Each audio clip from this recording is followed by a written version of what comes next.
Hey guys, tonight we begin with a journey into the shadowed streets of medieval Europe, where survival meant navigating a world of impossible choices and hidden resilience. We're stepping into the worn leather shoes of women who found extraordinary ways to endure when society offered them so few options. Tonight, you'll discover the untold stories of resourcefulness, community, and quiet dignity that existed in the margins of medieval life. You'll walk cobblestone streets where every dawn brought new challenges and every sunset marked another day of survival against the odds. These are stories of human ingenuity, of finding light in dark places, and of the strange, sometimes surprising, ways people have always taken care of each other when the world seemed determined to forget them. So settle in, let your breathing slow, and prepare to uncover the hidden strength that has always lived in the human heart. You are Margot, and it's the autumn of 1456 in the bustling city of Augsburg in the Holy Roman Empire. The narrow streets hum with the constant rhythm of commerce and survival, where every cobblestone tells a story of adaptation. You've learned to navigate this world where a woman alone must be clever, resourceful, and always 3 steps ahead of circumstance. Your small chamber sits above a tavern on Zwischen Street, literally between the baths, a name that speaks to the neighborhood's particular character. The municipal bathhouses that give the street its name serve more than just cleanliness. They're gathering places where information flows as freely as the heated water, where connections are made and bargains struck in the steamy, herb-scented air. The year 1456 finds Augsburg at the height of its prosperity. The Fugger family's banking empire is beginning to reshape European commerce, and the city thrums with the energy of merchants from Venice, Bruges, and distant Constantinople. Gold florins change hands in amounts that would feed a peasant family for years, while in the shadows of the great merchant houses, people like you find their own ways to capture a few coins from the endless river of wealth flowing through the deep city. You are 26 years old, though you've been surviving on your own since you were 19. Your story begins like so many others: a father who died of fever, a stepmother who saw you as a burden, and a world that offered few respectable paths for a woman with no dowry and no family connections. But you've discovered something the church sermons never mention: survival often requires writing your own rules. The City Council of Augsburg, like many German cities of this era, has made its peace with certain realities. They understand that men, especially young unmarried men away from home on business, have needs that must be addressed if the city is to remain prosperous and peaceful. So they've created a system, regulated and taxed, that acknowledges what everyone knows but few discuss openly. You exist within this system, but not entirely defined by it. You've learned to read and write, skills that set you apart and open doors that remain closed to others. You can calculate exchange rates between different currencies, speak enough Italian to negotiate with Venetian merchants, and understand the subtle social codes that govern everything from the color of your clothing to the streets where you're welcome. This is a world where survival means understanding contradiction. The same church that condemns your existence also profits from the taxes levied on establishments like the one where you sometimes work. The same merchants who would cross the street to avoid you in daylight seek your services and conversation after dark. The same city officials who write laws restricting your movements also ensure those laws are enforced selectively, understanding that too much rigidity would disrupt the delicate balance that keeps their city prosperous. You've learned to navigate these contradictions with the skill of a diplomat. You understand that respectability is often a luxury that people in your position cannot afford, but dignity, that's something you can claim and defend regardless of what others whisper about your choices. The morning air in Zwischen carries layers of scent that tell the story of the neighborhood. Wood smoke from countless chimneys mingles with the sharp tang of lye soap from the bathhouses, creating a clean, almost medicinal smell that marks this district as different from the rest of the city. Beneath these dominant notes, you catch whiffs of rosemary and lavender, herbs burned to ward off disease and freshen the air in enclosed spaces. Your chamber's single window faces east, catching the pale autumn sunlight that filters through. Glass so thick and uneven it turns the street below into a wavering dreamscape. The glass itself is a luxury. Most windows in the city are covered with oiled parchment or wooden shutters, but the tavern keeper below understands that certain amenities attract a better class of clientele. The floorboards beneath your feet are worn smooth by decades of use, their surface polished to a dull shine by countless footsteps. They creak in familiar patterns that you've learned to read like a language, the sharp crack near the door that announces someone climbing the stairs, the gentle sag by the window that holds the morning sunlight longest. The wood is oak, darkened with age and smoke, and when you run your hand along its surface, you can feel the slight ridges where the grain has been worn into tiny valleys. Your bed is a simple affair. A wooden frame strung with rope, topped with a mattress stuffed with straw and sweet herbs.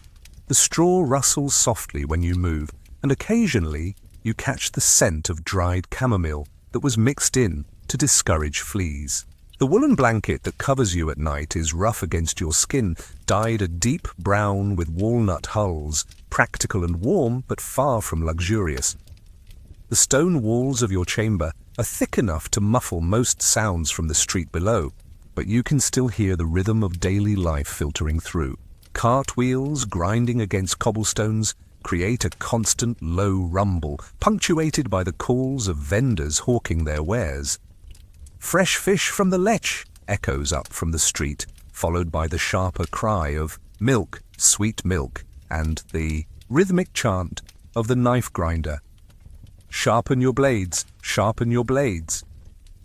The air itself has texture in medieval Augsburg. On still days, wood smoke hangs in visible layers, creating a haze that softens the edges of buildings and makes the city seem dreamlike. When the wind picks up, it carries scents from beyond the city walls. The earthy smell of ploughed fields, the green scent of the river, and sometimes, if the wind is from the east, the exotic spices from caravans that have travelled impossible distances to reach this crossroads of European trade. Your clothing carries its own sensory signature. The wool of your dress holds scents. Wood smoke from the fire you sat beside last evening, the faint perfume of rosewater you splashed on your wrists, the honest smell of your own body beneath layers of linen and wool. Medieval life doesn't allow for daily bathing, but you've learned the art of staying clean and pleasant smelling through careful attention to small details. The leather of your belt is soft and supple, dyed black and polished until it gleams. It carries the weight of your purse, a small eating knife, and a wooden comb, the tools of daily survival. The belt itself has a particular scent, the rich smell of well-tanned leather mixed with the oil you use to keep it supple. When you move through your chamber, your bare feet feel the temperature differences in the floor, cool near the stone walls, warmer where the morning sun has been streaming through the window. The air moves differently in different parts of the room, creating tiny currents that carry scents and sounds in patterns you've learned to read. Outside your window, the neighborhood awakens with its own particular rhythm. The bathhouse attendants arrive early, their wooden clogs clattering on the cobblestones as they prepare the fires that will heat the water for the day's customers. The scent of burning wood intensifies, mixed with the herb-scented steam that will soon begin rising from the bathhouses. In the intricate social fabric of medieval Augsburg, you occupy a position that is both marginalized and essential, invisible and noticed, condemned and quietly accepted. You are what the city records carefully term a common woman, a designation that carries legal implications, social restrictions, and a peculiar form of protected status that few outsiders understand. Your daily role requires you to be many things to many people. To the city officials who regulate your activities, you are a source of tax revenue and a necessary component of urban order. The municipal brothel where you sometimes work, the Frauenhaus on Fuggerstrasse, operates under strict city supervision. The authorities understand that unmarried men, especially the merchants and craftsmen who fuel the city's prosperity, need outlets for their desires that won't disrupt the social order by threatening the virtue of respectable wives and daughters. You've learned to navigate the complex web of regulations that govern your existence. You must wear specific clothing that marks your status, a striped hood when you're working, particular colors that distinguish you from respectable women. These requirements, initially humiliating, have become simply another aspect of the elaborate costume that survival requires. You understand that visibility can be protection. When everyone knows exactly what you are, there are fewer dangerous misunderstandings. Your relationship with the church is complicated and contradictory. Officially, you are a sinner in need of redemption.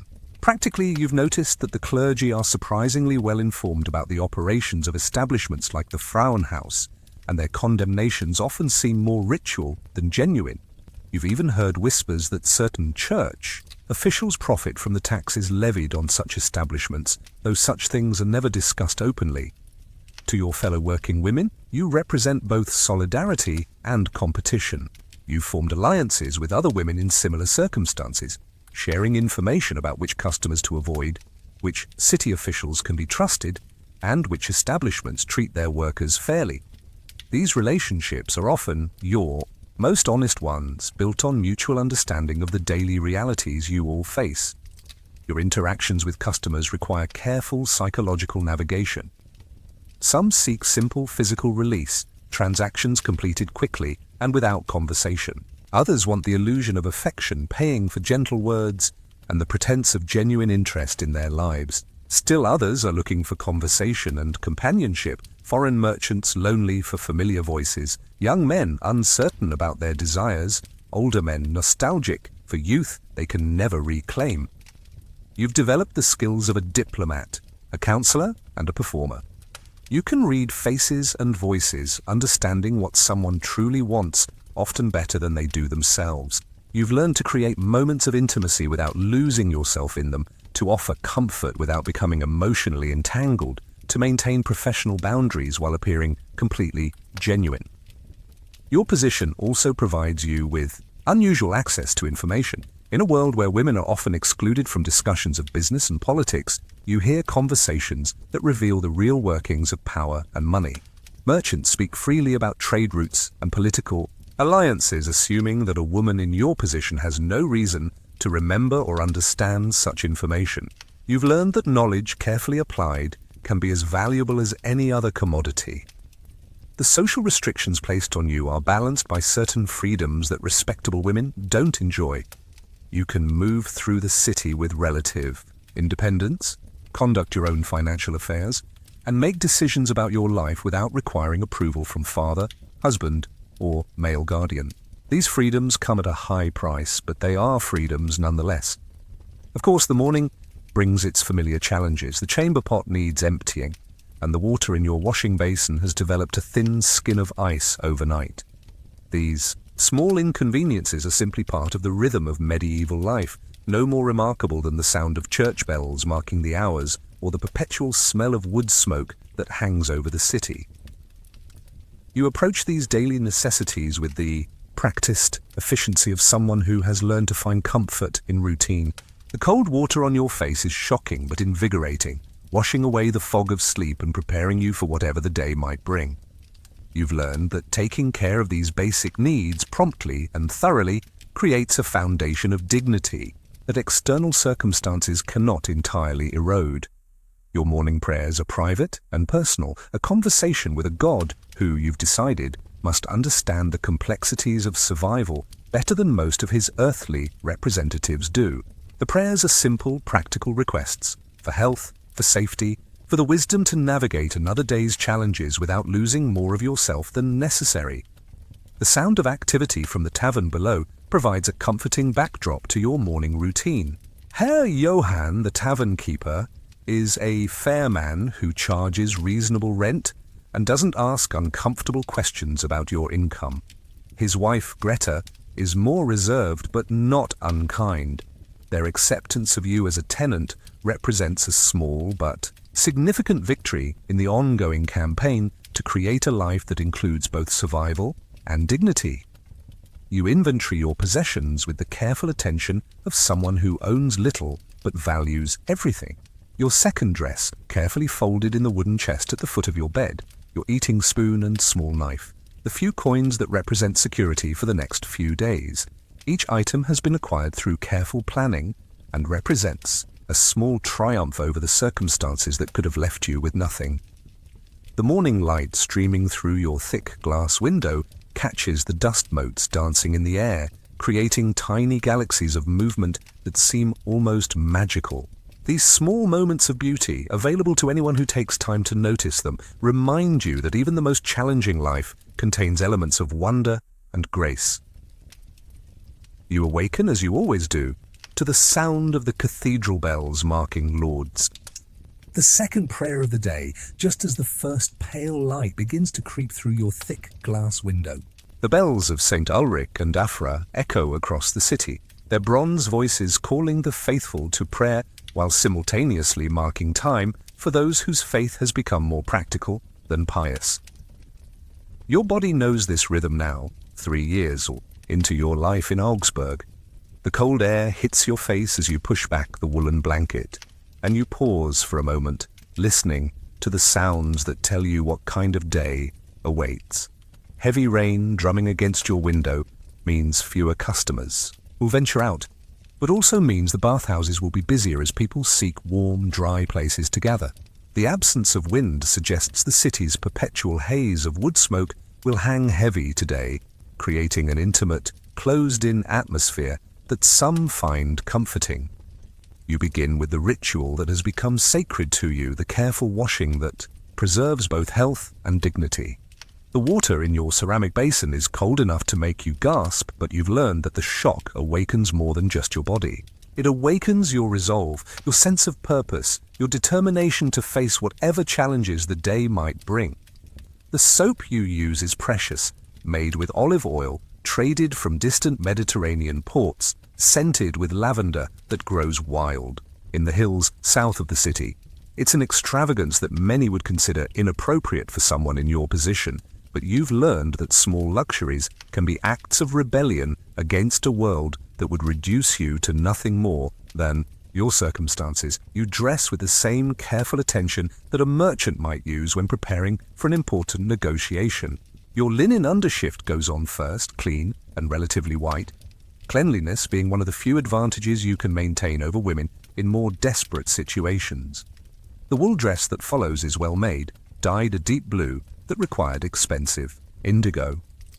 It's neither too fine nor too coarse, striking the careful balance that allows you to move through different levels of society without drawing unwanted attention. Your morning prayers are brief but sincere. You've developed your own relationship with the divine, one that acknowledges the complexity of your situation without drowning in guilt or self-recrimination. You pray for protection, for wisdom, and for the strength to maintain your humanity regardless of what the day requires. These prayers feel more honest than the elaborate rituals you remember from your village childhood, more connected to the reality of divine mercy as you've come to understand it. The sounds from below tell you that Herr Johann is already preparing for the day's business.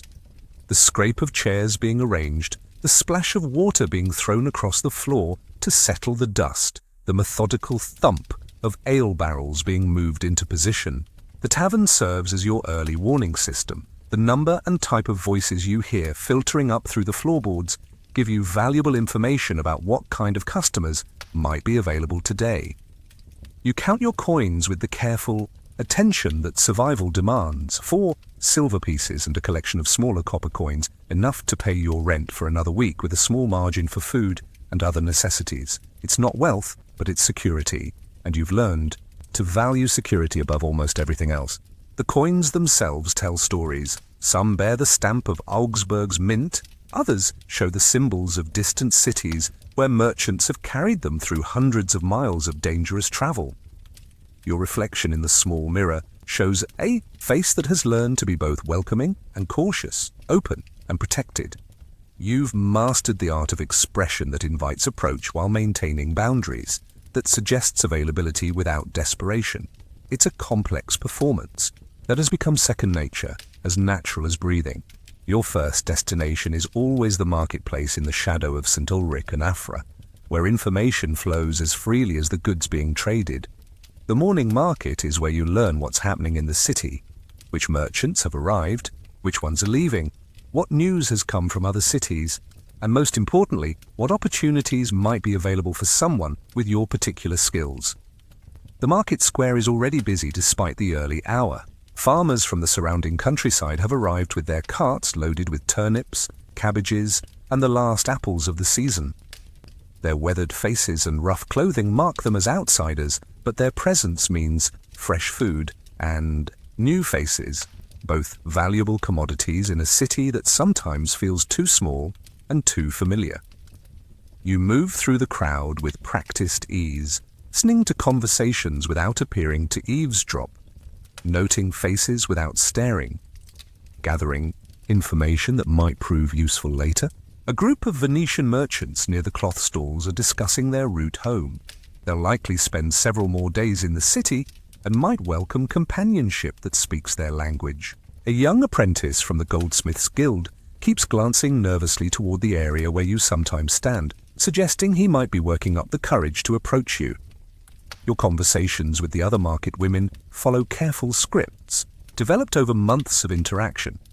With the baker's wife, you discuss the quality of this year's grain harvest while subtly inquiring about which households might need help with their accounts. With the woman who sells herbs and simple medicines, you trade information about which establishments in the city are treating their workers fairly and which ones to avoid. These women understand your situation without it being discussed directly. They've seen enough of life to know that survival sometimes requires compromises that comfortable people never have to consider. Their acceptance isn't complete. You'll never be invited to their homes or included in their family celebrations, but it's genuine within its limits. Your next stop is the scriptorium attached to the monastery of St. Ulrich, where Brother Thomas sometimes has copying work for those with good handwriting and steady hands. The monastery exists in the same complicated relationship with your profession as the rest of the city, officially disapproving, but practically accepting, even occasionally profitable. Brother Thomas is a thin, scholarly man whose hands are permanently stained with ink. He greets you with the careful politeness that marks your interactions with church officials, respectful but distant, acknowledging your humanity while maintaining appropriate boundaries. "I have correspondence that needs copying," he tells you, gesturing to a pile of parchments covered with his careful script. "Letters to our sister monasteries regarding the upcoming Feast of All Saints. Clean copies needed for the messengers. Adhimsati. Work pays 2 silver coins for a day's labor. Honest money that requires nothing more than your skill with a quill and your ability to reproduce his Latin phrases accurately. You settle at the writing desk in the corner of the scriptorium, arranging your materials with the practiced efficiency of someone who has learned to value any opportunity for respectable work.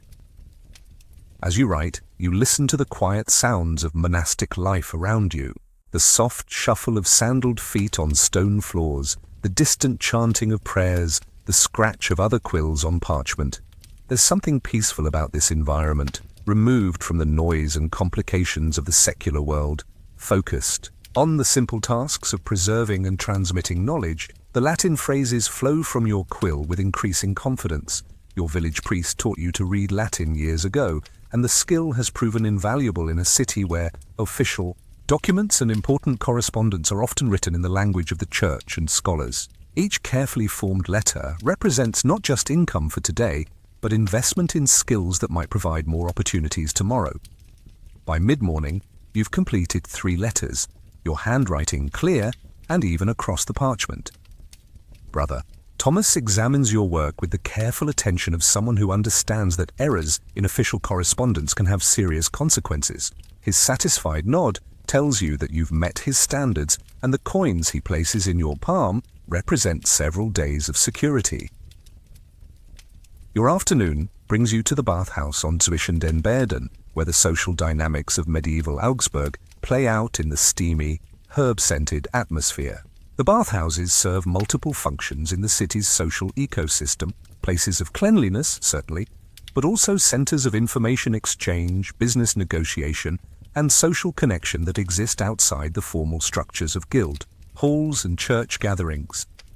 The bathhouse keeper, Frau Bertha, is a formidable woman who has learned to manage the complex personalities and situations that her establishment attracts. She greets you with the professional warmth that marks successful business people, friendly enough to encourage return visits, distant enough to avoid personal entanglements. Busy day today, she tells you, gesturing toward the main bathing area where steam rises from the wooden tubs. 3 Flemish merchants arrived yesterday, and they've been asking about companionship that speaks educated German. The request represents opportunity, but also requires careful evaluation. Flemish merchants are generally well-behaved and pay fairly, but they're also far from home and sometimes have unrealistic expectations about what their money can purchase. You've learned to approach such opportunities with professional caution, ready to withdraw if the situation becomes uncomfortable or potentially dangerous. Your conversation with Anna, another woman who works in the bathhouse, reveals useful information about the merchants' attitudes and likely requirements. Anna has been observing them for 2 days, noting their behavior, their drinking habits, and their treatment of the bathhouse staff. Her assessment suggests they're looking for pleasant company and conversation rather than anything more demanding, which makes the opportunity more attractive. The social interaction required for this type of work is more complex than many people realize. You must be simultaneously approachable and mysterious, available and exclusive, interested and detached. It's a performance that requires constant attention to subtle cues, the tone of voice that suggests a customer is becoming too emotionally attached, the body language that indicates someone might become aggressive, the facial expressions that reveal whether someone is likely to pay fairly for services received. Your conversation with the Flemish merchants takes place in the public area of the bathhouse, where social convention provides some protection, and Frau Bertha's watchful presence ensures basic safety. They prove to be cloth merchants returning from Venice, full of stories about Mediterranean trade routes and eager for conversation with someone who understands the complexities of international commerce. The negotiation that follows is delicate and indirect, conducted through subtle implications rather than direct statements. Medieval society has developed elaborate codes for discussing arrangements that cannot be acknowledged openly, and fluency in these codes is essential for anyone operating in the margins of respectability. The afternoon concludes with an arrangement that will provide several days of income in exchange for companionship, conversation, and services that remain carefully undefined in the initial agreement. It's not the most lucrative work available, but it's safe, predictable, and allows you to maintain the dignity that has become essential to your sense of self. The late afternoon light in Augsburg has a particular quality that you've learned to love despite everything else about your circumstances. The sun, filtered through the perpetual haze of wood smoke that hangs over the city, creates a golden, dreamlike atmosphere that softens the harsh edges of medieval urban life. The light catches the uneven glass in windows, throwing rainbow fragments across stone walls and wooden shutters. The air itself tells the story of the city's daily rhythm. The morning's sharp scents of cooking fires and emptied chamber pots have given way to the warmer smells of midday commerce. Fresh bread from the bakeries, leather from the tanner's quarter, the metallic scent of heated iron from the smithies. Underlying everything is the constant, not unpleasant smell of human habitation. Wood smoke, wool clothing, bodies living in close proximity, but managing to maintain a level of cleanliness that keeps disease at bay. Your walk through the city takes you past familiar landmarks that have become measuring posts for your daily survival. The fountain in the cloth merchants' quarter, where clean water bubbles up from deep underground springs. The carved stone figures on the cathedral facade, their faces worn smooth by centuries of weather, but still recognizable as saints and biblical figures. The wooden signs hanging outside various establishments, a golden pretzel for the baker, a blue boot for the cobbler, a painted barrel for the wine merchant. The cobblestones beneath your feet have their own geography of wear and weather. You know which streets flood during heavy rains, which ones become treacherous with ice during winter freezes, which ones are well maintained by prosperous guilds, and which ones are left to deteriorate in the poorer quarters. Your leather shoes, carefully maintained with oil and patching, have learned the rhythm of these stones. The slight roll where cartwheels have worn grooves, the sudden dips where the paving has settled unevenly. The sounds of the city create a constant symphony that your ears have learned to interpret. The rhythm of hammers from the smithies tells you how busy the metalworkers are, which suggests how much money is flowing through the city's economy. The voices from taverns indicate whether customers are cheerful or argumentative. Information that helps you decide which establishments to avoid. The church bells mark not just the hours but the social rhythm of the community. When people gather for prayers, when markets open and close, when the city gates are locked for the night, the temperature changes throughout the day create their own pattern of comfort and challenge. The morning cold that makes your breath visible, the midday warmth that brings people out of their houses to conduct business in the streets, the evening chill that drives everyone indoors and creates opportunities for those who can provide warmth and companionship. All of these environmental elements combine to create the stage on which your daily survival plays out, a complex urban ecosystem that you've learned to read and navigate with the skill of someone whose life depends on understanding every subtle shift in mood and circumstance. The bells of St. Ulrich ring sext, marking the 6th hour and the midday meal, as you make your way through the narrow streets toward the Goldener Hirsch Inn. The autumn sun has reached its highest point, casting short shadows and bringing a welcome warmth to the cobblestones that have been cold and damp since dawn. Your stomach reminds you that you've eaten only a piece of bread and some cheese since yesterday evening, but first you must attend to the arrangement you've made with the Flemish merchants. The Goldener Hirsch sits on one of Augsburg's more prosperous streets, its half-timbered facade freshly painted, and its windows glazed with actual glass rather than oiled parchment. The wooden sign hanging above the door depicts a golden stag with elaborate antlers, and the sound of conversation and laughter drifts out through the open windows. This is the kind of establishment that caters to successful merchants and minor nobility, a world away from the rougher taverns where you sometimes conduct business. Inside, the inn smells of roasted meat, spiced wine, and beeswax candles, the expensive kind that burn cleanly without the acrid smoke of tallow. The main room is spacious by medieval standards, with heavy wooden beams supporting the ceiling and tapestries covering the stone walls.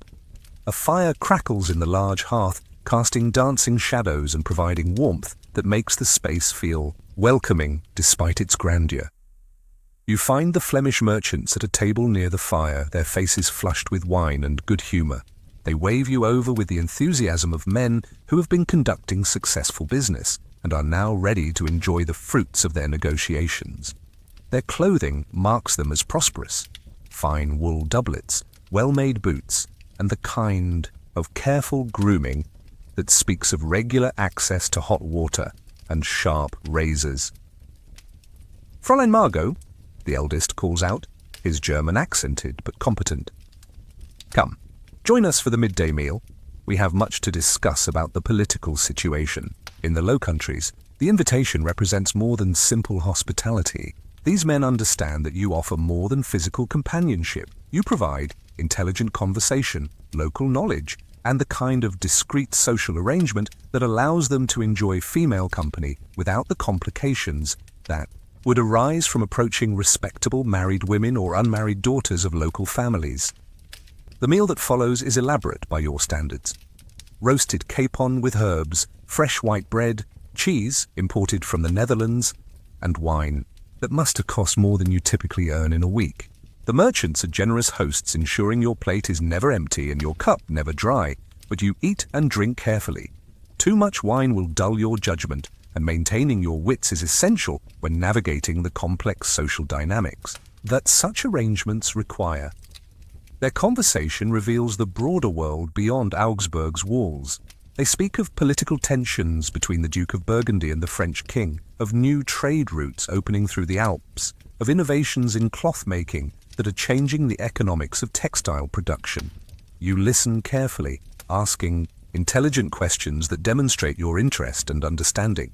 Information is valuable, and you never know when details about distant markets or political developments might prove useful. The eldest merchant, Willem, proves particularly interesting. He's travelled extensively, speaks 4 languages, and has a merchant's eye for the subtle social dynamics that govern different cities. His assessment of Augsburg's political situation is shrewd and well-informed, and his questions about local customs show genuine curiosity rather than mere politeness. As the meal progresses, you begin to understand what these men are really seeking. They're far from home, surrounded by unfamiliar customs and language, conducting business in a foreign city, where one wrong step could prove costly. They want companionship that bridges the gap between their world and this one, someone who can help them navigate local expectations while providing the warmth and conversation they're missing from their wives and families back in Bruges. The afternoon light streaming through the inn's windows has taken on the golden quality that speaks of autumn's progression toward winter, and the merchants have settled into the comfortable rhythm of men who have completed their business successfully and now have time to enjoy the pleasures that travel can offer. Willem produces a leather pouch containing various small items he's collected during his journey: a piece of amber from the Baltic, a small vial of rose oil from Constantinople, a carved bone needle case from Venice. Trade goods, he explains, with a smile, but also memories. Each piece tells a story of the places we've been, the people we've met. He holds up the amber, and you can see the tiny insect trapped inside, perfectly preserved from some ancient forest. This came from a merchant in Lübeck who claimed it was older than the Bible itself. The conversation has shifted to the philosophical territory that often emerges when travellers far from home find themselves with time to reflect.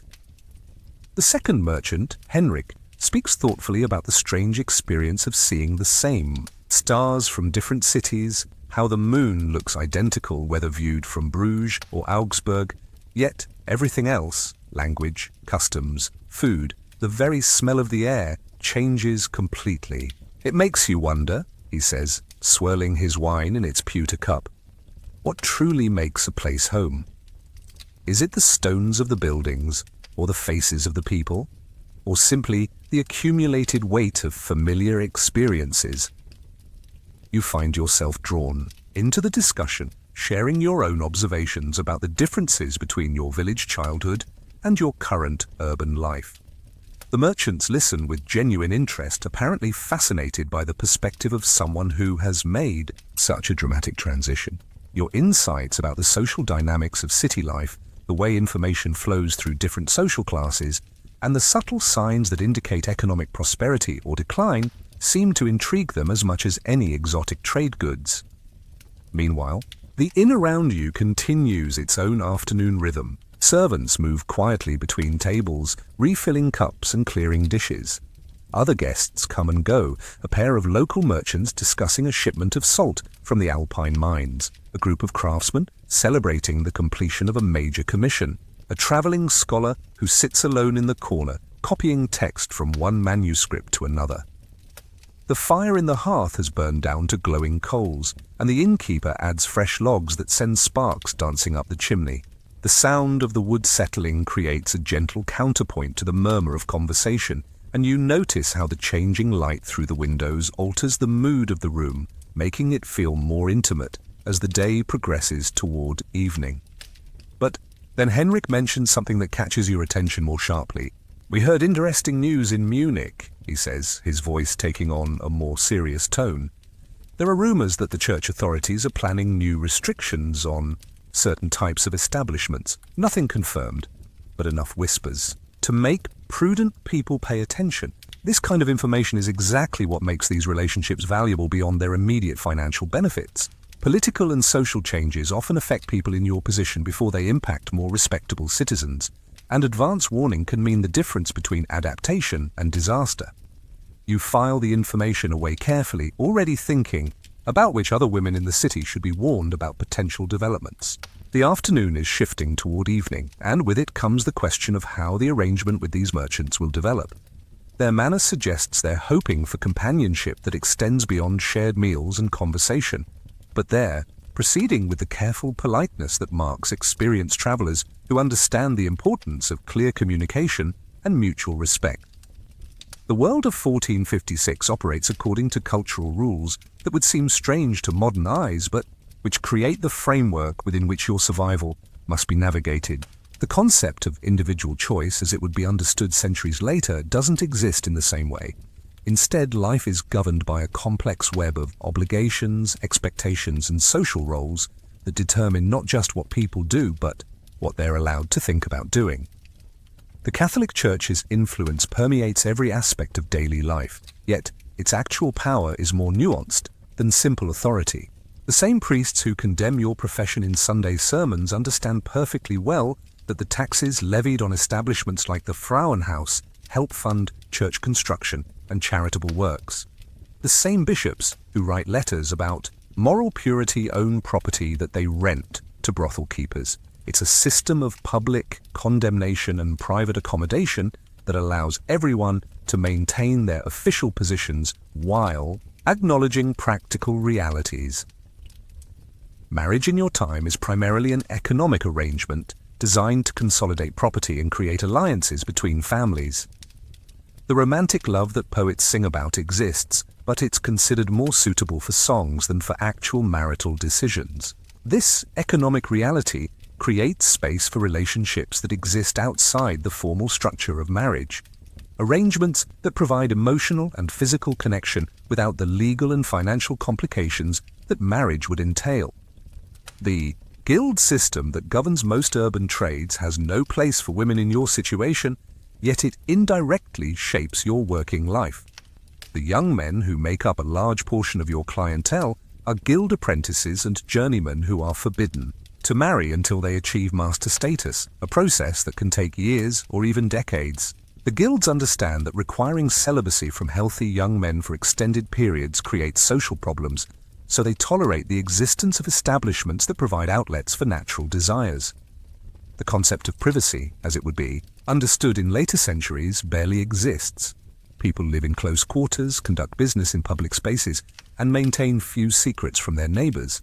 Yet within this apparently open society, there are elaborate codes for not noticing certain things, for maintaining the fiction that activities everyone knows about are somehow invisible. Your profession exists within these cultural blind spots, visible to anyone who cares to look, yet officially unseen by those who prefer not to acknowledge it. The legal system of the Holy Roman Empire provides another layer of complexity. Local city councils have broad authority to regulate activities within their walls, but they must balance moral concerns against practical economic interests. The result is a patchwork of regulations that vary from city to city, creating opportunities for those who understand how to navigate between different jurisdictions. Even concepts of cleanliness and health operate according to different principles. The regular bathing that you consider essential for professional success is viewed with suspicion by some medical authorities, who believe that too much washing weakens the body's natural defenses. Yet the bathhouses remain popular, suggesting that practical experience often trumps theoretical knowledge. As evening approaches and the inn's atmosphere becomes more intimate, you find yourself genuinely enjoying the company of these Flemish merchants in a way that transcends the purely professional nature of your arrangement. Willem's stories about his travels have painted vivid pictures of cities you'll never see. The bustling markets of Bruges, where ships arrive daily with goods from England and Scotland, the magnificent cathedrals of Paris where kings are crowned, the ancient universities of Bologna where scholars debate questions that have puzzled humanity for centuries. There's something poignant about these conversations with travelers. They remind you that the world extends far beyond the narrow streets of Augsburg, that there are places where different rules apply, where different possibilities might exist. Willem mentions almost casually that in some of the Italian city-states, women in situations similar to yours sometimes accumulate enough wealth to become property owners, even patrons of artists and scholars. The idea seems almost fantastical, yet his matter-of-fact tone suggests it's not entirely impossible. Henrik, the younger of the two merchants, has been watching you with an expression that goes beyond simple professional interest.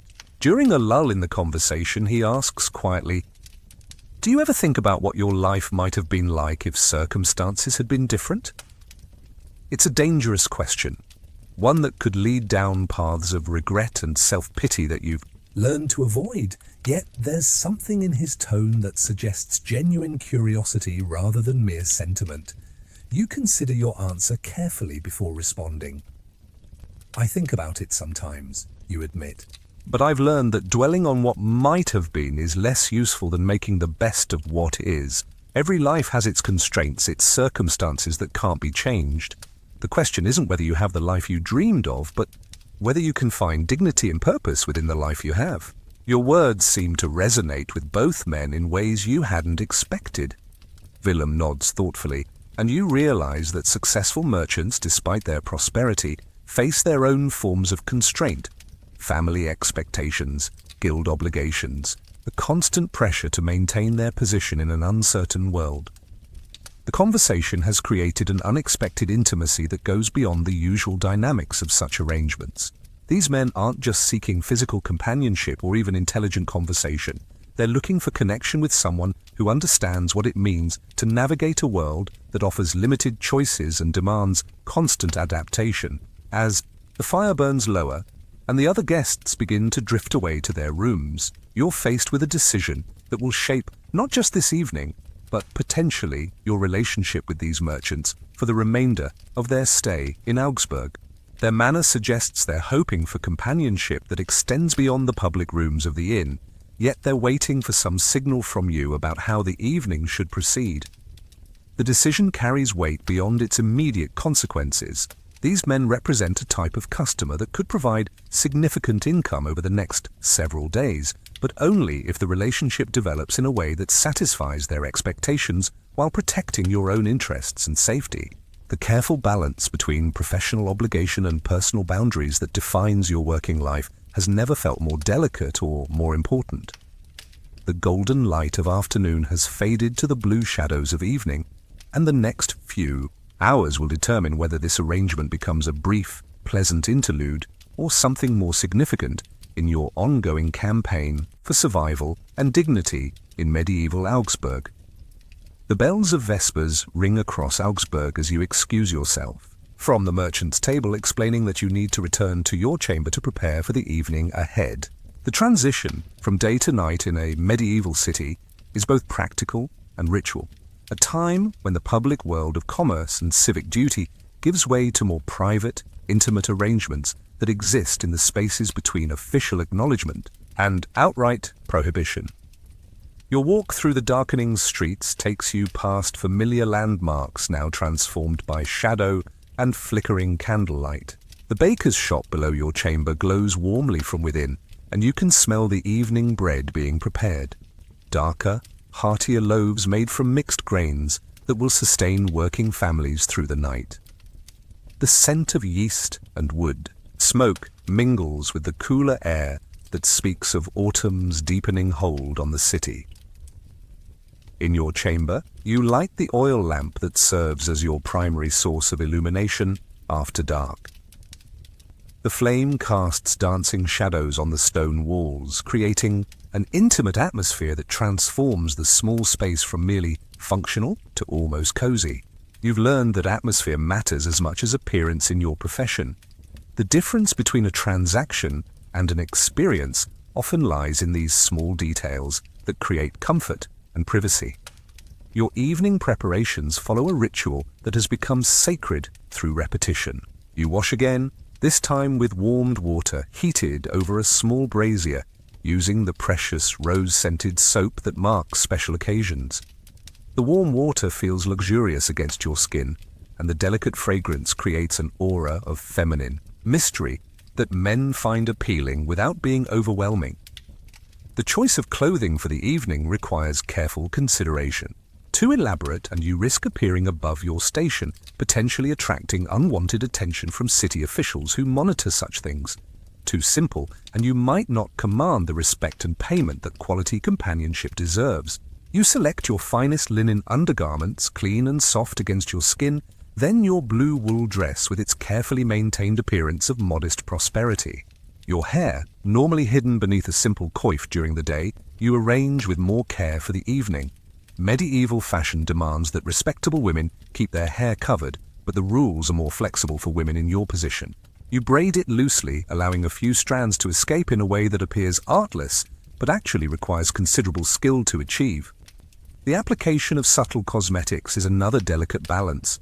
A touch of rose-tinted salve on your lips, a hint of kohl around your eyes to make them appear larger and more mysterious, a small amount of powder made from crushed pearls to give your skin a luminous quality in candlelight.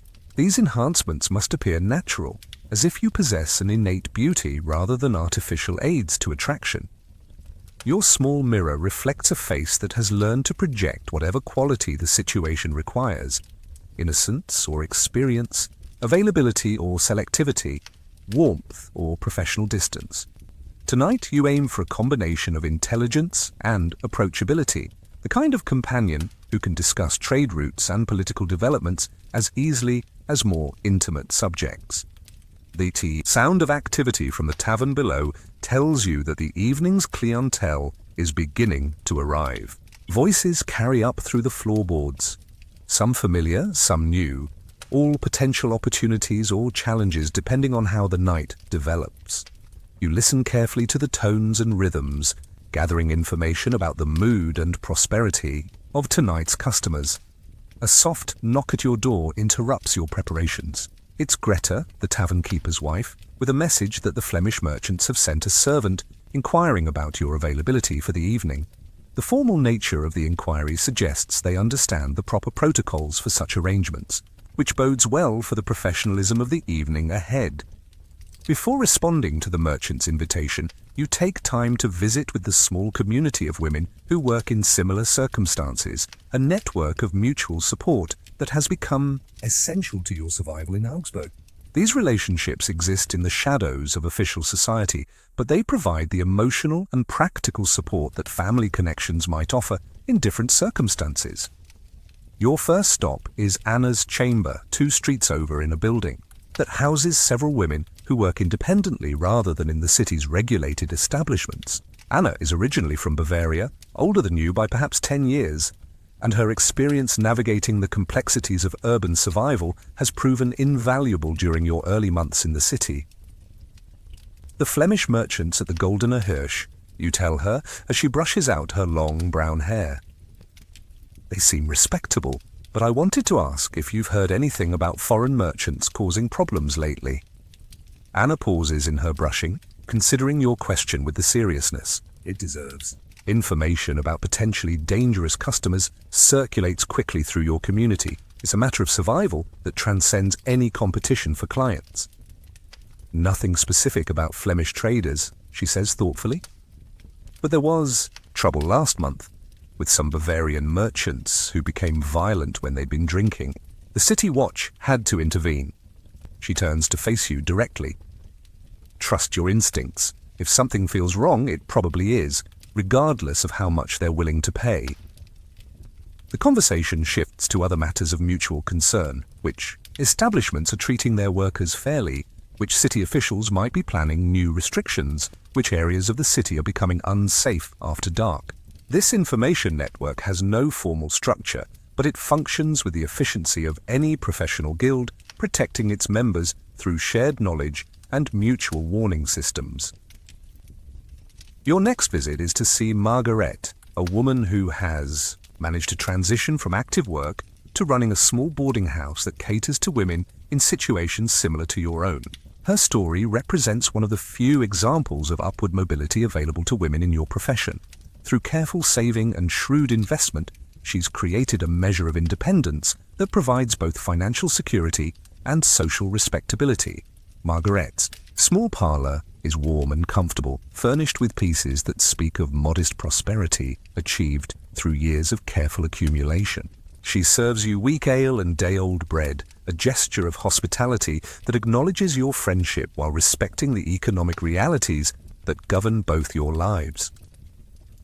I've been thinking about what we discussed last week, she says, referring to a conversation about the possibility of pooling resources to purchase property together. If the rumours about new church restrictions prove true, having legitimate business interests might become essential for all of us.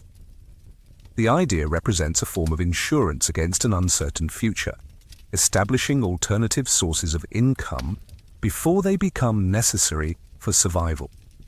Margot has heard similar stories from other cities where religious or political changes have suddenly made certain professions impossible to pursue openly. Your conversation is interrupted by the arrival of two younger women who are new to the city and struggling to establish themselves safely. They've heard that Margaret's boarding house provides a secure environment for women who work independently, and they're seeking both accommodation and advice about navigating Augsburg's particular social dynamics. The informal mentorship that develops between experienced and newer women in your community serves multiple functions. It helps ensure that dangerous customers are identified and avoided, that fair prices are maintained, and that the kind of cooperation necessary for everyone's safety is maintained. It also provides the emotional support that comes from being understood by people who face similar challenges. The younger women's questions remind you of your own early months in the city. The fear of making mistakes that could prove costly. The difficulty of learning unwritten rules that govern a profession that officially doesn't exist. The challenge of maintaining dignity and self-respect while adapting to circumstances that no one dreams of as a child.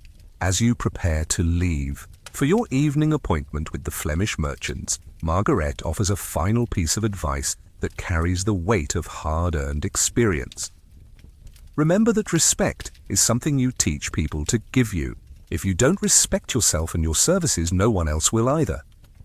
Alone in your chamber once again, you allow yourself a few minutes of quiet reflection before the evening's performance begins. These moments of solitude have become precious. To you, brief interludes when you don't need to project any particular image or meet anyone else's expectations. In the soft light of your oil lamp, surrounded by the few possessions that represent your independence, you can simply exist as yourself.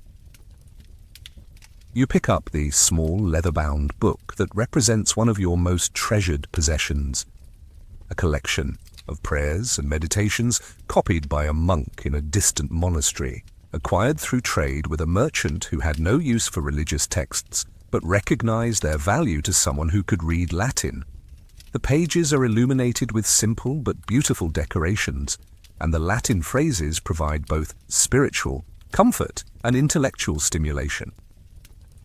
Tonight you read a passage about the virtue of fortitude, the strength that allows people to persevere through difficult circumstances without losing their essential humanity. The words seem particularly relevant to your current situation, reminding you that survival can be an act of courage rather than simply an unfortunate necessity. Your evening prayers are private and personal, addressed to a God who, you've decided, must understand the complexities of human existence better than most of his earthly representatives acknowledge. You pray for protection, not just from physical danger, but from the spiritual erosion that could result from too many compromises with your ideals. You pray for wisdom to make good decisions and for the strength to maintain your dignity regardless of what circumstances require. The sound of church bells marking Compline, the final prayer of the day, drifts through your window. Somewhere in the city, monks and nuns are gathering for evening prayers, their voices joining in ancient chants that have marked the end of day for centuries. The sound creates a bridge between your solitary chamber and the broader spiritual community of the city, reminding you that you're part of something larger than your individual struggles. You take a few moments to tend to your small collection of personal items. The silver hair ornament that was your mother's, the carved bone needle case that represents your first successful negotiation with a merchant, the small pouch of dried herbs that you use to scent your clothing and ward off illness. Each item carries memories and associations that connect you to your past and your hopes for the future. The reflection that looks back at you from your mirror shows a face that has learned to be both strong and gentle, determined and adaptable. You've survived 3 years in a city that could have destroyed you, not just physically, but spiritually. You've found ways to maintain your humanity while adapting to circumstances that would have been unimaginable in your village childhood. As you prepare to descend to the tavern below, you carry with you the quiet strength that comes from self-knowledge and self-respect. Tonight, like every night, You'll play the roles that survival requires, but you'll do so as someone who understands the difference between what you do and who you are. The tavern below has filled with its evening crowd, and the sounds drifting up through your floorboards paint a picture of the night's possibilities. You can distinguish individual voices now, a hearty laughter of local craftsmen celebrating the end of another workday, the quieter conversation of merchants discussing tomorrow's business, the occasional sharp word that suggests someone has had too much ale too quickly. A servant appears at your door with another message from the Flemish merchants, this one more specific about their expectations for the evening's arrangements. They've reserved a private dining room at the Goldener. Hirsch and would be honoured by your company for an evening meal, followed by whatever companionship might develop naturally. The formal politeness of the invitation suggests they understand the proper protocols for such arrangements. The message also includes a small advance payment, 2 silver coins wrapped in fine cloth, which indicates both their serious intentions and their understanding of professional courtesy. The amount is generous without being excessive, suggesting they value quality companionship without trying to create obligations through overpayment. From your window, you can see the glow of torches and lanterns beginning to appear in the streets as the city prepares for another evening's activities. The autumn air carries the scent of wood smoke and cooking food, creating an atmosphere of comfort and possibility. Somewhere, a lute player is entertaining customers at a nearby tavern, his music adding a romantic undertone to the evening's soundtrack. Your final preparations include selecting the small eating knife and spoon that you'll need for the evening meal, as well as a few personal items that experience has taught you might prove useful. A small vial of rose oil, a piece of fine linen that can serve multiple purposes, and enough coins to pay for your own transportation home if circumstances require an early departure. The anticipation building within you is complex. Part professional excitement about a potentially lucrative arrangement, part genuine curiosity about these travelers and their stories, and part the natural nervousness that comes with any new situation that contains unknown variables. You've learned to channel this nervous energy into heightened awareness and careful attention to detail, qualities that serve you well in negotiations that require reading subtle cues and responding to unspoken communications. As you prepare to leave your chamber, you pause for a moment at the threshold, looking back at the small space that represents your independence and security. This room, modest as it is, belongs to you in a way that few things in your life ever have. It's a tangible symbol of your ability to survive and even prosper in circumstances that could have led to destitution or despair. The evening ahead holds promise for income, for interesting conversation, and perhaps for the kind of human connection that transcends the purely commercial nature of the arrangement. You step out into the darkening streets of Augsburg with the confidence of someone who has learned to navigate complexity while maintaining both dignity and hope. The evening at the Goldener Hirsch unfolds with a significance that extends far beyond a simple business arrangement. As you enter the inn's private dining room, you realize that Willem and Henrik have prepared something more elaborate than the usual meal and companionship that such arrangements typically entail. The room itself has been transformed with additional candles, fresh rushes on the floor, and a small arrangement of late autumn flowers that must have cost considerable effort to obtain in October. But it's not the decorations that make this evening different.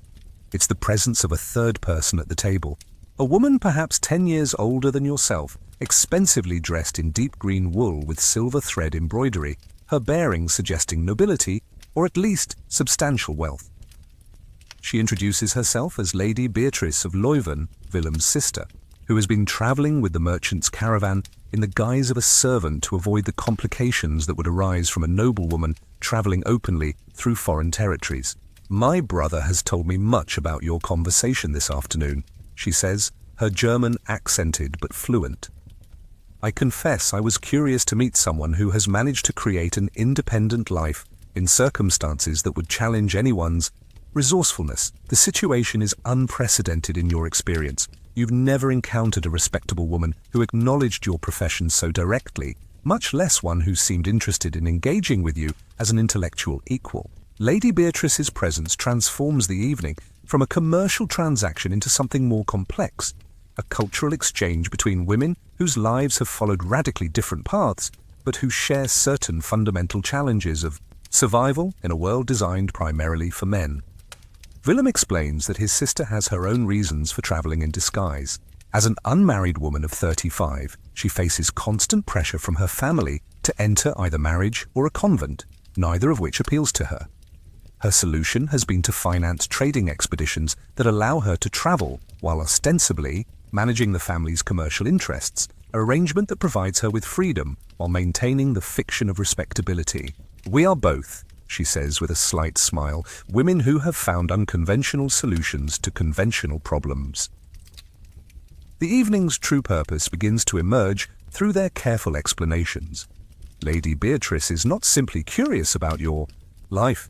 She's actively seeking to understand how women in different circumstances manage to maintain autonomy and dignity in a world that offers few official paths to independence. Her questions are thoughtful and specific, revealing a mind that has given serious consideration to the strategies that different women employ to navigate social restrictions. Henrik produces a scroll of parchment covered with notes in multiple languages: Italian, French, German, and Latin. It's a document that Lady Beatrice has been compiling during their travels, a systematic study of how women in different cities and countries have created lives outside the traditional boundaries of marriage, motherhood, or religious vocation. "We've spoken with women in Venice who have become successful merchants in their own right," she explains. "We've met others in Paris who have established schools for teaching literacy to working women. In Florence, we encountered women who have become patrons of artists and scholars despite having no family connections to support such activities."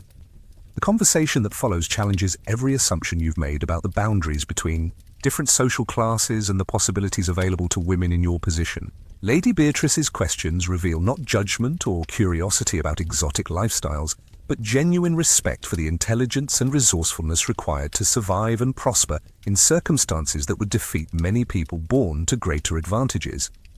"What interests me most," she says, as servants bring course after course of elaborate food, "is how you've managed to maintain what I can only call dignity while navigating circumstances that society claims should strip away all possibility of self-respect." There's a contradiction there that suggests our understanding of virtue and survival may be more limited than we've been taught to believe. You find yourself speaking more openly than you have in years, describing not just the practical strategies you've developed, but the internal negotiations required to maintain your sense of self while adapting to necessity. You talk about the careful balance between professional availability and personal boundaries, the way you've learned to separate what you do from who you are, and the community of mutual support that exists among women in similar circumstances. Willem and Henrik contribute their own observations from travels that have taken them to cities where different cultural attitudes create different possibilities. In some Italian city-states, they report, courtesans can achieve social status that rivals minor nobility. In certain German cities, women who work in regulated establishments receive protection and benefits that approach those offered by craft guilds. But what strikes me, Lady Beatrice says, is that in every case, the women who achieve some measure of success and respect are those who have developed skills beyond the basic requirements of their situation. You've learned to read and write Latin, to understand commercial negotiations, to navigate social complexities that would challenge people born to privilege. These are not the accomplishments of someone simply surviving, but of someone actively creating possibilities.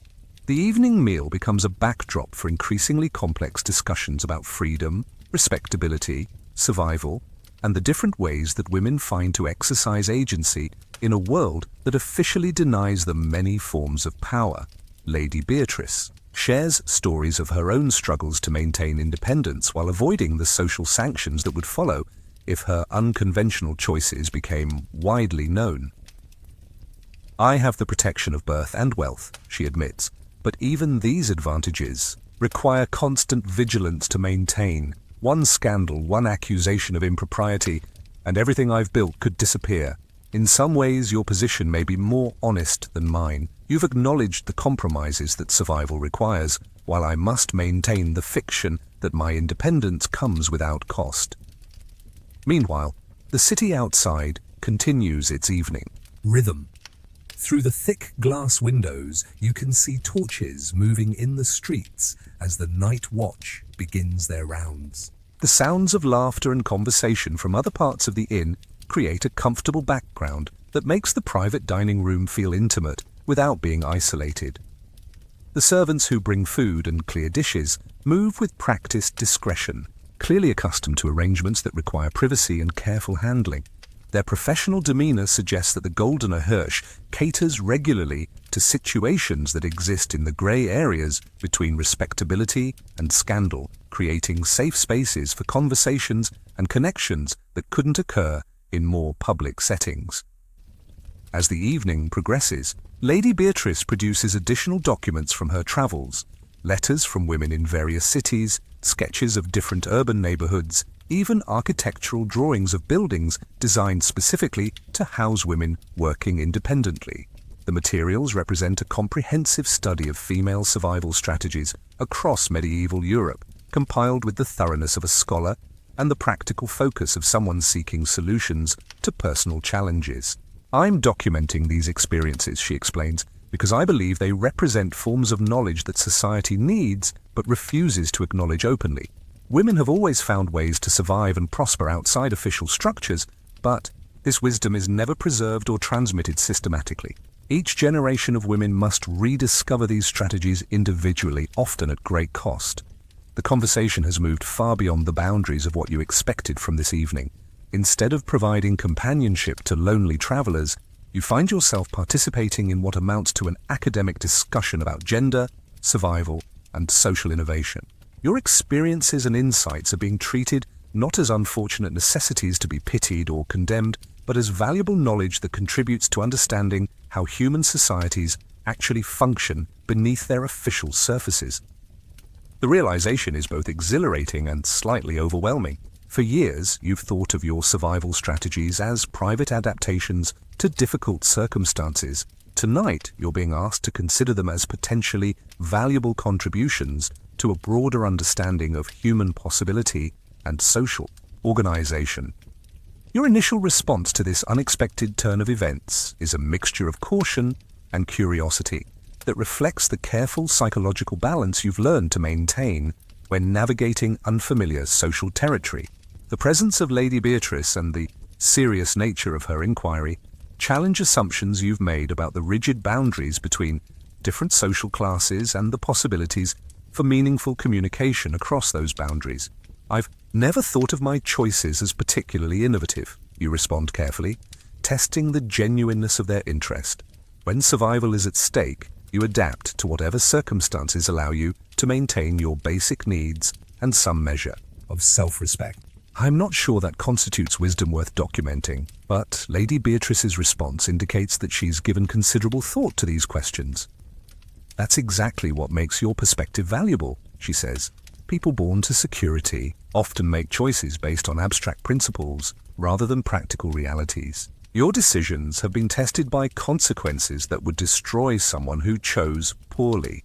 That kind of decision-making represents a form of knowledge that privileged people rarely develop.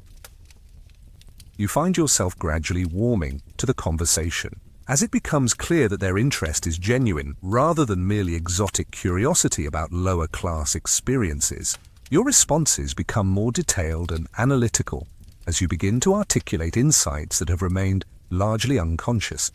The psychological strategies you've developed for maintaining emotional boundaries while providing authentic companionship, the economic principles that govern pricing and negotiation in unregulated markets, the social dynamics that allow marginalized communities to create support networks without official recognition. One thing I've learned, you say, surprised by your own willingness to be philosophical, is that respectability and morality aren't always the same thing. Society teaches us that they're identical, but practical experience suggests otherwise. I've met women in perfectly respectable situations who treat others with casual cruelty, and I've known women in circumstances like mine who demonstrate genuine kindness and integrity in their dealings with others. The observation seems to resonate particularly strongly with Lady Beatrice, who has clearly struggled with similar contradictions between social expectations and personal experience.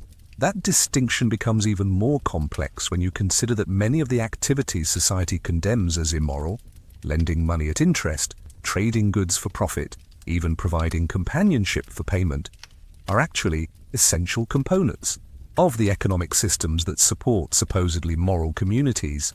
Your growing comfort with the conversation allows you to share insights that you've never articulated before. You describe the informal networks of mutual support that exist among women in your situation, the unwritten codes that govern professional behavior, the strategies for identifying potentially dangerous customers before situations become threatening. These descriptions reveal organizational principles and risk management techniques that could apply to any business operating in uncertain environments. What strikes me most, Willem interjects, is how many of these strategies could benefit anyone who needs to navigate complex social situations while maintaining limited power. The psychological skills you've developed, reading people accurately, managing emotional boundaries, negotiating favorable terms from positions of apparent disadvantage, these are valuable regardless of the specific context where they're applied. The conversation has reached a point where you must decide how much of your experience and insight you're willing to share. The evening has moved far beyond a simple commercial transaction into territory that could prove either valuable or dangerous, depending on how the information you provide might be used. Your response will determine not just the remainder of this evening, but potentially your relationship with these travelers and the broader implications of their research project. As the evening conversation deepens into more complex territory, you become increasingly aware of how the support systems you've developed over your years in Augsburg have prepared you for exactly this kind of unexpected opportunity. The network of relationships and resources that sustain your daily survival now provide the foundation for navigating this unprecedented social and intellectual encounter. Your ability to engage confidently in discussions that range from practical economics to social theory stems directly from the informal education you've received through interactions with merchants, clergy, and other educated customers. The literacy skills that began with simple copying work have evolved into genuine familiarity with Latin texts, commercial documents, and even philosophical treatises that customers have shared during long evenings of conversation. The psychological resilience that allows you to maintain your equilibrium during intense personal discussions has been developed through years of managing complex emotional dynamics with customers whose needs often extend far beyond simple physical companionship. Your experience providing counsel to lonely merchants, homesick apprentices, and conflicted clergy has taught you to listen carefully, respond thoughtfully, and maintain appropriate boundaries even when discussions become deeply personal. Most importantly, the community of women who share similar circumstances has provided you with perspectives that extend far beyond your individual experience. Through conversations with Anna, Margaret, and others, you've gained understanding of different approaches to the challenges you all face, different strategies for maintaining dignity and autonomy, and different ways of interpreting the meaning and value of your choices. Lady Beatrice seems to recognize and appreciate the sophisticated support network that underlies your apparent independence. What you're describing, she observes, sounds remarkably similar to the informal educational systems that exist among merchants or craftsmen, knowledge transmitted through practical experience and mutual assistance rather than formal instruction. The recognition that your survival strategies represent a form of organized knowledge worthy of serious study provides validation that you hadn't realized you needed. For years, you've thought of your adaptations as necessary expedients rather than achievements deserving of respect. Tonight's conversation suggests that the intelligence and resourcefulness required to create a sustainable life in challenging circumstances might be more valuable and transferable than you had imagined. This realization strengthens your confidence in sharing more detailed insights about the realities of your daily life and the principles that guide your decision-making. The support systems that have sustained you through difficult times now enable you to contribute meaningfully to a discussion that could influence how other women in similar situations understand their possibilities and choices. The deepening conversation with Lady Beatrice presents you with a challenge unlike any you've faced in your years of survival in Augsburg. This isn't the familiar territory of managing difficult customers or negotiating fair payment for services. This is an invitation to articulate and defend a worldview that you've developed through necessity but never fully examined intellectually. The challenge lies not in physical danger but in the psychological complexity of representing your experiences honestly while maintaining the dignity that has become essential to your sense of self. Lady Beatrice's questions become increasingly probing as the evening progresses. I'm particularly interested in how you make decisions about which customers to accept and which to refuse, she says. From what you've described, you seem to operate according to principles that go beyond simple financial considerations. What guides those judgments? The question requires you to examine decision-making processes that have become largely intuitive. You realize that over the years, you've developed a sophisticated system for evaluating risk and opportunity that takes into account not just immediate financial benefits, but long-term consequences for your safety, reputation, and psychological well-being. I've learned to trust certain instincts about people, you explain, working to articulate insights that usually remain unspoken. A man who treats servants with casual cruelty will likely treat me the same way once the novelty of politeness wears off. Someone who negotiates payment in a way that suggests he enjoys having power over others will probably try to extend that power into areas where I can't afford to give ground. You describe the subtle signs that experience has taught you to recognize. The difference between loneliness that seeks genuine companionship and loneliness that seeks dominance. The distinction between customers who understand they're purchasing a service and those who believe they're buying a person, the ways that alcohol affects different personalities, and how to gauge those effects before situations become dangerous. But Lady Beatrice pushes further, asking you to consider the broader implications of these survival strategies. What you're describing sounds remarkably similar to the kinds of judgment that successful merchants make about potential business partners, or that diplomats use when negotiating with foreign powers. You're reading character, assessing trustworthiness, and calculating risks based on limited information. These are sophisticated analytical skills. The observation forces you to reconsider assumptions you've made about the nature of your work and the skills it requires. You've always thought of your decision-making as simple pragmatism, but Lady Beatrice's framework suggests that you've actually developed expertise in areas that extend far beyond your immediate circumstances. Willem contributes his own perspective as someone who has observed similar skills in various commercial contexts. In our travels, we've met merchants who have built successful businesses primarily on their ability to read people accurately. They can identify trustworthy partners, detect deception in negotiations, and assess character quickly enough to make profitable decisions in unfamiliar markets. Those skills are valuable regardless of the specific business where they're applied. The challenge deepens as Lady Beatrice asks you to consider whether your experiences might have broader applications. Have you ever thought about whether the strategies you've developed could be adapted to other situations? Could the skills you use to maintain safety and dignity in your current circumstances help other women navigate different but equally challenging situations? This question pushes you into entirely new intellectual territory. You've never considered your survival strategies as potentially transferable knowledge, never thought of your experiences as containing insights that might benefit others facing different but related challenges. The idea is both exciting and somewhat overwhelming. The possibility that your adaptations to difficult circumstances might represent valuable knowledge rather than simply unfortunate necessities. The evening's conversation takes an unexpected turn when Lady Beatrice mentions that she's arranged to meet with several other women from Augsburg's community of independent workers. Through discreet inquiries made earlier in the day, she's identified women who have achieved various degrees of success in circumstances similar to yours, and she hopes to document their experiences as part of her broader study. I hope you don't consider this presumptuous, she says carefully, but I believe that understanding how communities of women support each other in challenging circumstances could provide valuable insights for women in other situations who lack similar support systems.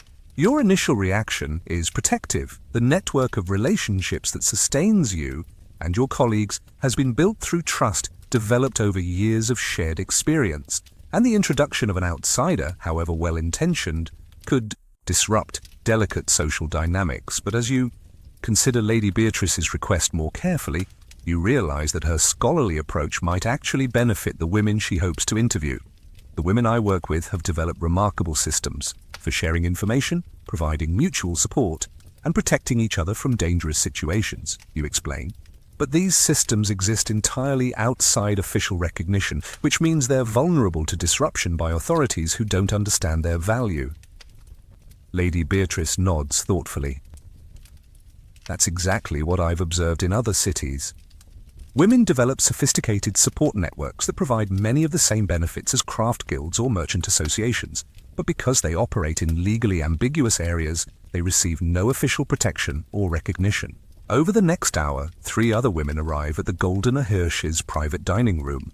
Anna, whom you've already spoken with today, along with Margaret and Clara, a younger woman who has recently begun working independently after leaving one of the city's regulated establishments. Their arrival transforms the evening from an individual interview into something resembling a scholarly symposium on female survival strategies. The initial tension that accompanies any gathering of women whose livelihoods depend on careful management of social relationships gradually gives way to animated discussion as Lady Beatrice's genuine interest and respectful approach becomes clear. The women begin sharing experiences and insights with increasing openness, creating an impromptu forum for examining issues that are rarely discussed so directly. Anna describes the informal communication networks that allow women to warn each other about potentially dangerous customers, sharing information that could literally save lives. Margaret explains the economic strategies she's used to transition from active work to property ownership, demonstrating that upward mobility is possible even in circumstances that society claims lead only to degradation.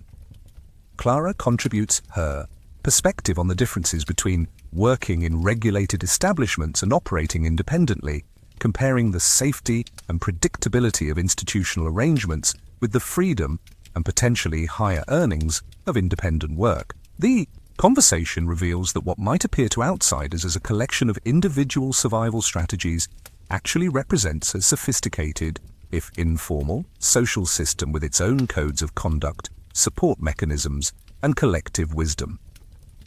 As the evening reaches its natural conclusion, Lady Beatrice produces a leather portfolio containing parchments covered with neat handwriting in multiple languages. These documents, she explains, represent her systematic study of women's survival strategies across medieval Europe, compiled through months of careful interviews and observations in cities from Venice to Bruges. What I've learned in Augsburg tonight confirms patterns I've observed elsewhere, she says, spreading several documents across the table. Women who successfully navigate challenging circumstances share certain characteristics. They develop strong analytical skills for reading people and situations. They create mutual support networks that provide both practical assistance and emotional sustainability. And they maintain clear personal boundaries that protect their psychological well-being while allowing necessary adaptations.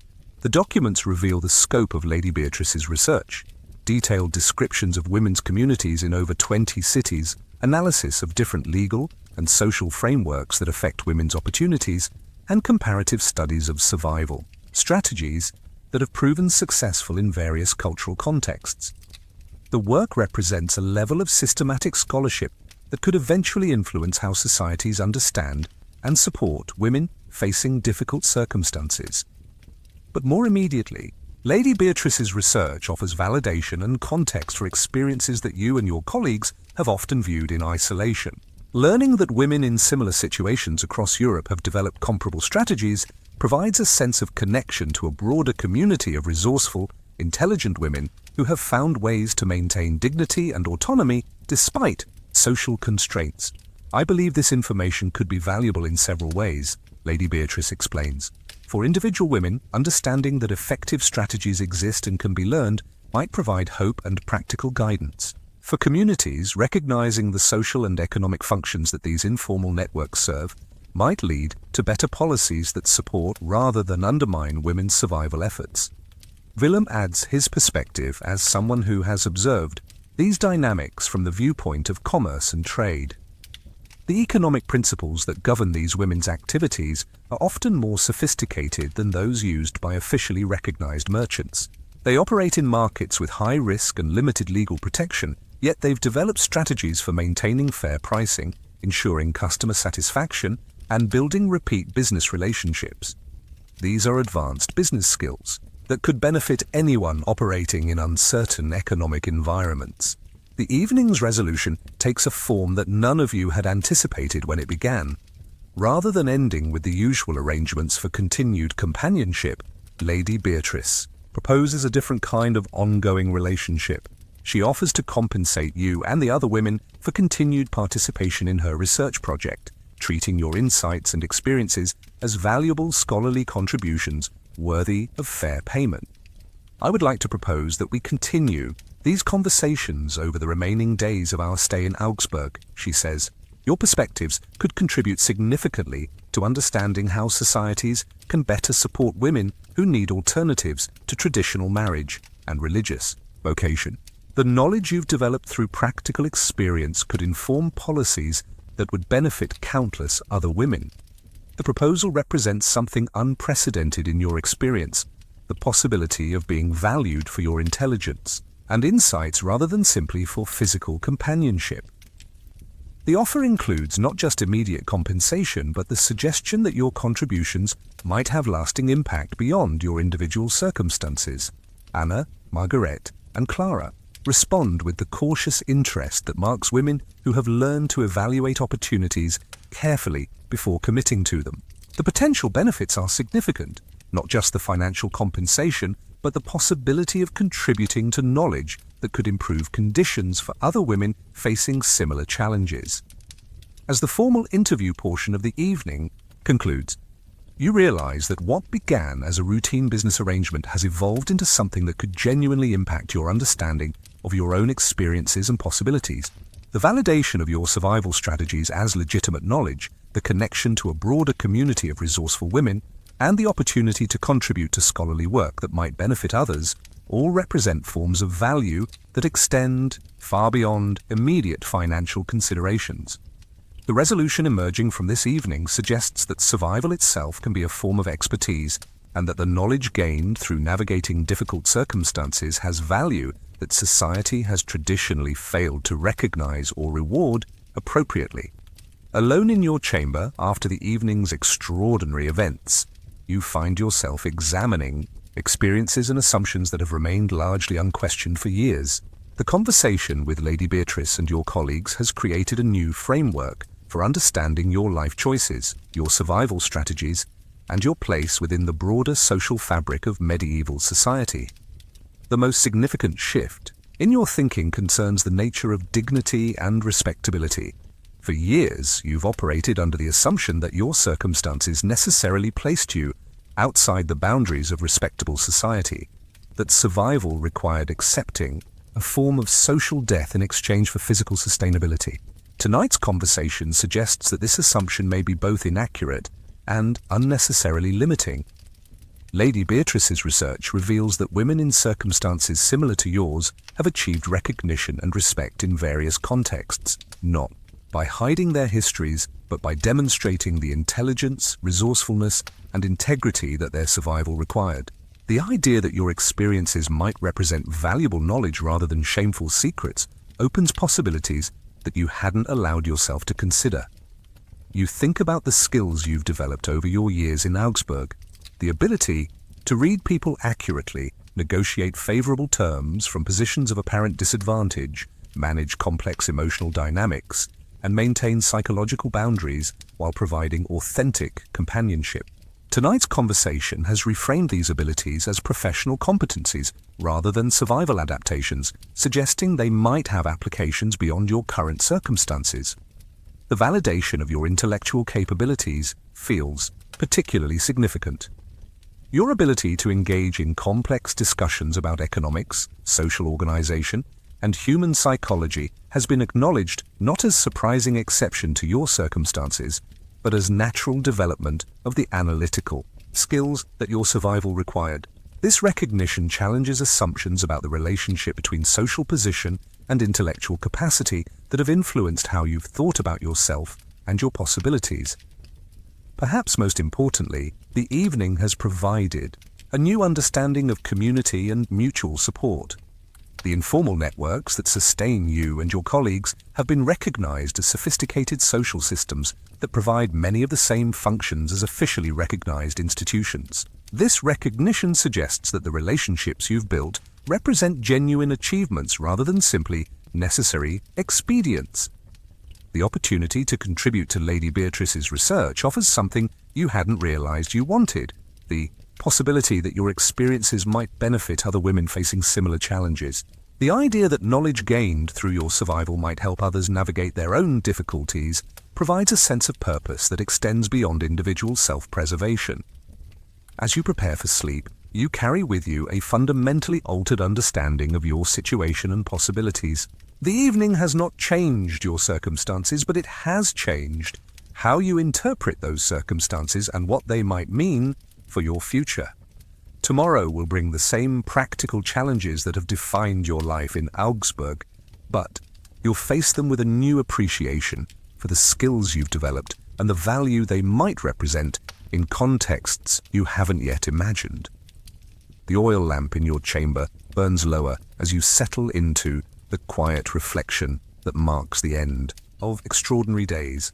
Outside your window, the sounds of Augsburg's evening activities gradually diminish as the city prepares for sleep.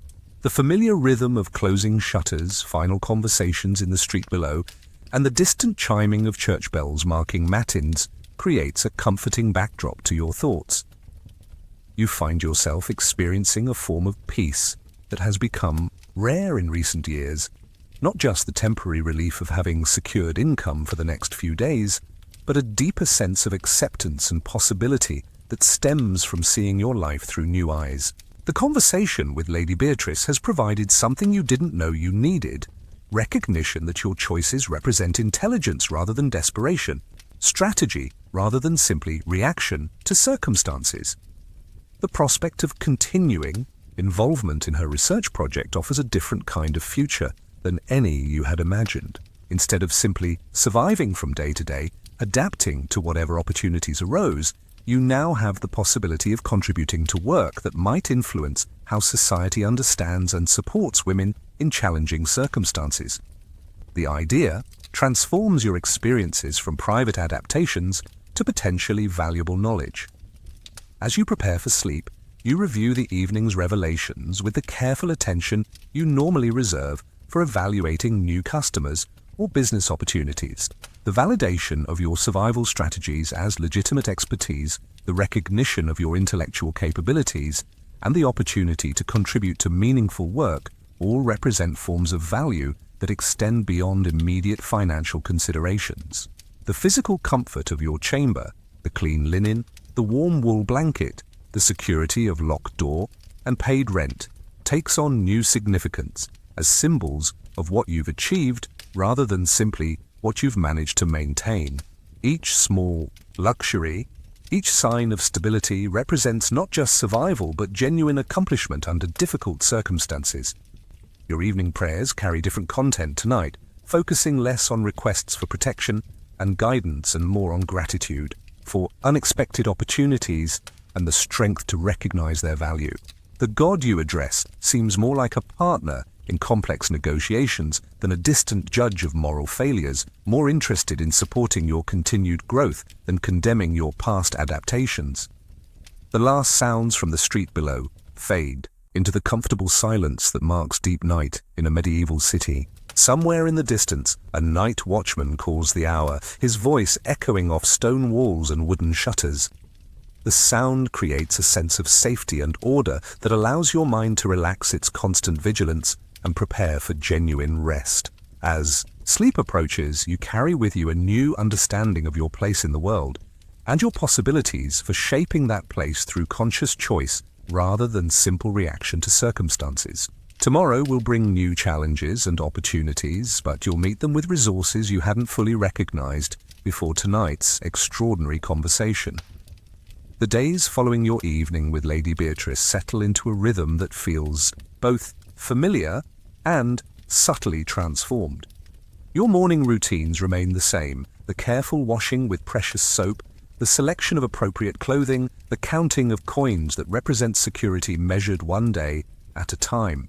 But underneath these practical rituals, you carry a new awareness of yourself and your place in the broader tapestry of medieval life. The arrangement with the Flemish merchants continues for 3 more days, but the nature of your interactions has shifted in ways that surprise you. Instead of the usual pattern of providing companionship and entertainment, you find yourself engaged in genuine collaboration on Lady Beatrice's research project. Your mornings are spent in conversation with her, sharing detailed observations about the social dynamics of Augsburg's communities, while your evenings involve accompanying Willem and Henrik to various establishments where you help them understand the subtle codes that govern different levels of urban society. The financial compensation proves more generous than you had expected, but more importantly, the work provides intellectual stimulation that you hadn't realized you missed. Being valued for your analytical insights rather than simply your physical presence creates a sense of purpose that extends beyond immediate survival needs. You begin to understand what scholars and merchants must feel when their expertise is recognized and rewarded appropriately. Your relationships with Anna, Margaret, and Clara also evolve as a result of your shared participation in Lady Beatrice's research. The conversations that began as formal interviews develop into ongoing discussions about possibilities that none of you had previously considered seriously. Margaret, with her business experience, begins talking about the potential for creating more formal support networks that could provide greater security for women working independently. Anna considers whether her language skills might be valuable in contexts beyond her current work. The immediate changes in your daily life are subtle but significant. You walk through Augsburg streets with a different kind of confidence, no longer seeing yourself as someone existing on the margins of society, but as someone who has developed expertise that society needs, even if it doesn't officially acknowledge that need. The familiar landmarks, the cathedral spires, the market squares, the narrow streets lined with workshops, seem less like constraints defining your limited options and more like the stage where you've learned to perform with skill and dignity. Even your interactions with other residents of the city carry new undertones. The baker, who rents you your chamber, comments that you seem different somehow, more settled or confident, though he can't identify exactly what has changed. Frau Bertha at the bathhouse mentions that other women have been asking about your recent activities, curiosity sparked by your association with the obviously prosperous foreign visitors. These small shifts in how others perceive and interact with you reflect the internal transformation that has begun to take place. The validation of your survival strategies as legitimate knowledge, the recognition of your intellectual capabilities, and the opportunity to contribute to meaningful work have created a foundation for thinking about future possibilities that extend beyond day-to-day survival. The immediate aftermath of your extraordinary evening has not changed your circumstances dramatically, but it has changed how you understand those circumstances and what they might mean for your future development. As Lady Beatrice shares more details about her research and the broader European context it represents, you begin to understand how your individual experiences connect to larger historical forces that are reshaping medieval society. The late 15th century, she explains, marks a period of significant transition in how European cities manage the social and economic challenges created by increasing urbanization and commercial development. The growth of trade networks connecting distant regions has created new forms of wealth and new social problems that traditional institutions struggle to address effectively. Cities like Augsburg, positioned at the intersection of major trade routes, attract populations that far exceed what existing social structures were designed to accommodate. The result is the emergence of informal systems, like the networks of mutual support that sustain women in your circumstances, that provide essential social functions without official recognition. What's happening in Augsburg is being repeated across Europe, Lady Beatrice explains during one of your morning conversations. Cities are discovering that official policies based on traditional assumptions about family structure and social organization simply don't address the realities of urban life. The result is the development of parallel systems that handle problems the official structures can't solve. Your situation, she suggests, represents a microcosm of broader changes in how medieval society manages the tension between official moral standards and practical economic necessities. The regulated brothels that exist in many German cities, the informal networks of support that sustain independent workers, and even the careful legal frameworks that allow such activities to continue while maintaining public disapproval all reflect society's gradual adaptation to realities that don't fit traditional categories. The historical context helps you understand why your experiences with the church have been so contradictory. Official condemnation combined with practical tolerance, moral lectures balanced by economic accommodation. The church, like other medieval institutions, is adapting to social changes that challenge traditional frameworks without abandoning the moral principles that justify its authority. Similarly, the economic principles that govern your work reflect broader changes in how medieval society understands labor, value, and social relationships. The skills you've developed, reading people accurately, negotiating fair terms, managing complex social dynamics, are becoming increasingly valuable in an economy that depends more on personal relationships and trust than on traditional feudal obligations. Lady Beatrice's research reveals that women across Europe are developing similar strategies for creating independent lives outside traditional structures of marriage and religious vocation. The specific details vary according to local laws and customs, but the fundamental challenges and solutions remain remarkably consistent. Women who successfully navigate these circumstances tend to develop similar skills, create similar support networks, and adopt similar strategies for maintaining dignity while adapting to necessity. What interests me most, she says, is how these informal systems often function more effectively than official institutions when it comes to providing practical support and maintaining social stability. The networks you've described provide more reliable assistance to women in crisis than most official charitable organizations. The information sharing systems you use offer better protection from dangerous situations than formal legal frameworks. The historical perspective also illuminates why your evening's conversations felt so significant. You're living through a period when traditional boundaries between social classes are becoming more fluid, when individual merit and practical skills can sometimes overcome accidents of birth, and when new forms of social organization are emerging to address problems that old systems can't solve. Understanding your experiences as part of these broader historical currents provides a framework for thinking about future possibilities that extends beyond individual survival strategies. The skills you've developed, the networks you've helped create, and the knowledge you've gained through practical experience may prove valuable in contexts that haven't yet fully emerged, but are beginning to take shape as medieval society continues its gradual transformation. This historical context suggests that rather than existing on the margins of a stable social order, you're actually participating in the creation of new forms of social organization that may eventually become accepted parts of European urban life.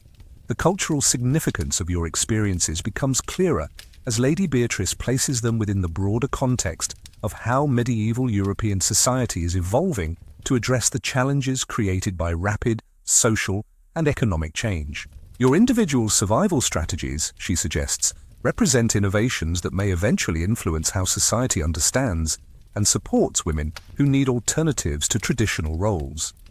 The informal networks of mutual assistance that sustain you and your colleagues serve functions that official institutions fail to provide.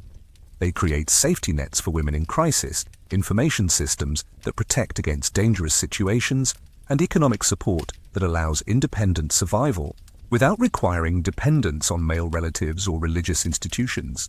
These networks demonstrate that effective social support can emerge organically when official systems prove inadequate. The skills you've developed through necessity, psychological insight, negotiation ability, risk assessment, boundary management, represent forms of expertise that society needs but doesn't formally recognize. Your ability to read people accurately and respond appropriately to complex social situations provides services that benefit not just your immediate customers, but the broader community by channeling potentially disruptive energies into manageable, social arrangements. What you've created, Lady Beatrice observes, is essentially a form of social technology, practical solutions to human problems that work regardless of whether they receive official approval.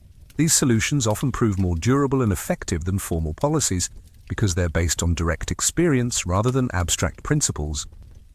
The cultural significance extends beyond immediate practical benefits to questions about how society understands virtue, dignity, and social value. Your ability to maintain self-respect while adapting to difficult circumstances challenges assumptions about the relationship between social position and personal worth. The intelligence and resourcefulness you've demonstrated suggest that individual merit exists independently of circumstances, and that society's failure to recognize such merit represents waste of human potential. The preservation and transmission of survival knowledge through informal networks also has cultural significance as a form of education that official institutions don't provide. The mentorship relationships between experienced and newer women, the sharing of practical wisdom about navigation of complex social situations, and the development of ethical codes that govern professional behavior all represent forms of cultural transmission that contribute to social stability. Perhaps most significantly, your experiences demonstrate that individual agency and choice remain possible even within highly constrained circumstances. The decisions you make about which customers to accept, how to price your services, and how to maintain professional standards represent exercises of personal autonomy that society officially denies to women in your position. This practical demonstration of female capability and judgment may contribute to gradually changing attitudes about women's intellectual and moral capacities. The cultural significance of these innovations may not be fully recognized until future generations look back on this period of transition, but Lady Beatrice's research suggests that the strategies being developed by women like yourself are already beginning to influence how progressive thinkers understand questions of social organization, individual rights, and the relationship between official policies and practical social needs. The extraordinary events of recent days have prompted deeper philosophical reflections about the nature of human dignity, social justice, and the relationship between individual survival and collective well-being. The conversations with Lady Beatrice have provided a framework for examining questions that have remained largely unconscious during your years of practical adaptation to challenging circumstances.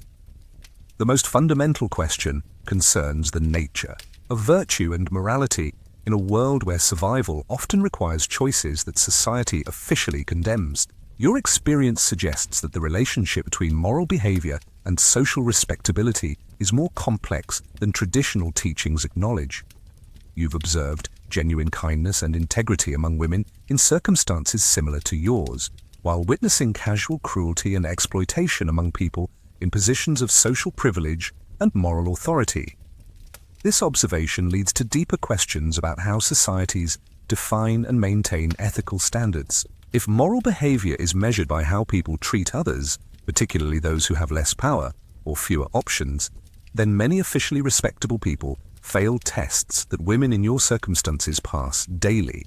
The care you provide to lonely customers, the mutual support you offer to colleagues in crisis, and the professional standards you maintain, despite lack of legal protection, all represent forms of ethical behavior that deserve recognition. The question of human dignity proves equally complex when examined through the lens of your experiences. Society teaches that dignity derives from conformity to accepted social roles, but your experience suggests that dignity actually stems from how people respond to the circumstances they face. The resourcefulness, intelligence, and resilience required to create a sustainable life from limited options represent achievements that merit respect regardless of the specific means employed.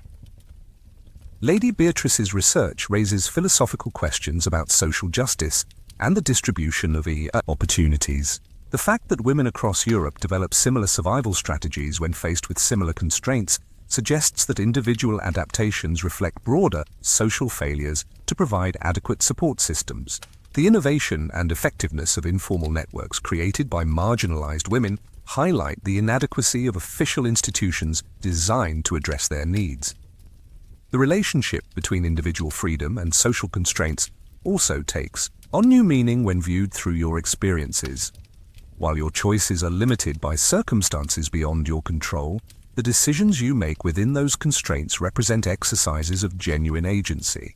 The ability to maintain personal standards, choose professional relationships, and contribute to community welfare demonstrates that meaningful freedom can exist even within significant limitations. Perhaps most importantly, your experiences raise questions about the relationship between knowledge and social authority. The practical wisdom you've developed through necessity often proves more useful than abstract principles taught by people who have never faced similar challenges. This suggests that society's hierarchies of knowledge and expertise may overlook valuable insights developed by those whose experiences don't conform to conventional patterns. The philosophical implications extend to questions about social change and progress. If individual adaptations to difficult circumstances can generate innovations that prove broadly useful, then society benefits from supporting rather than suppressing such creativity. The recognition that survival strategies can constitute valuable knowledge suggests that social progress might be enhanced by paying attention to solutions developed by those who face the greatest challenges. These philosophical reflections don't provide easy answers to complex questions, but they do suggest that your experiences contribute to understanding human potential and social possibility in ways that extend far beyond your individual circumstances. The wisdom gained through practical navigation of difficult choices may prove valuable for addressing broader questions about how societies can better support human flourishing across all circumstances. As you reflect on the extraordinary week that has transformed your understanding of your place in medieval Augsburg's complex social fabric, you find yourself thinking about the timeless nature of the challenges and solutions you've encountered. The specific details of 15th century urban life may be unique to your historical moment, but the fundamental human questions about survival, dignity, and community transcend any particular time or place. The skills you've developed, reading people accurately, maintaining professional boundaries, creating mutual support networks, finding dignity within difficult circumstances, represent forms of human wisdom that remain relevant across centuries. The courage required to adapt to challenging situations while maintaining personal integrity, the intelligence needed to navigate complex social dynamics, and the resilience necessary to continue hoping for better possibilities are qualities that every generation must rediscover and develop. Lady Beatrice's research suggests that your individual experiences connect to broader patterns of human innovation and adaptation that characterize all periods of social transition. When official institutions prove inadequate to address human needs, people create informal solutions that often prove more effective and durable than formal policies. The networks you've helped build, the strategies you've developed, and the knowledge you've gained through practical experience all contribute to humanity's ongoing project of learning how to live together with greater wisdom and compassion. The recognition that survival itself can be a form of achievement, that adaptation can demonstrate rather than compromise human dignity, and that marginalized experiences can generate valuable insights provides hope that transcends your particular historical circumstances. These truths remain constant even as the specific contexts change, offering guidance for anyone who faces the challenge of creating meaning and purpose within limitations they didn't choose but must navigate with grace. The world of medieval Europe that shaped your experiences in Augsburg was itself part of a broader tapestry of social and economic transformation that would fundamentally alter the course of human civilization. The late 15th century marked a pivotal moment when the rigid social structures of the earlier medieval period were beginning to give way to more fluid arrangements that would eventually evolve into the Renaissance and early modern periods. The trade networks that brought Willem and Henrik to Augsburg were part of a commercial revolution that was quietly reshaping European society. These routes connected not just distant cities, but different ways of thinking about wealth, social mobility, and individual possibility. The merchants who traveled these paths carried more than goods. They transported ideas, technologies, and social innovations that would gradually transform the communities they visited. The banking systems that supported international trade were, themselves, revolutionary developments that challenged traditional church teachings about money and interest. The Fugger family, whose growing influence was already evident in Augsburg during your time, would eventually become one of the wealthiest and most powerful dynasties in European history, demonstrating how commercial success could translate into political influence in ways that the earlier feudal system had never permitted.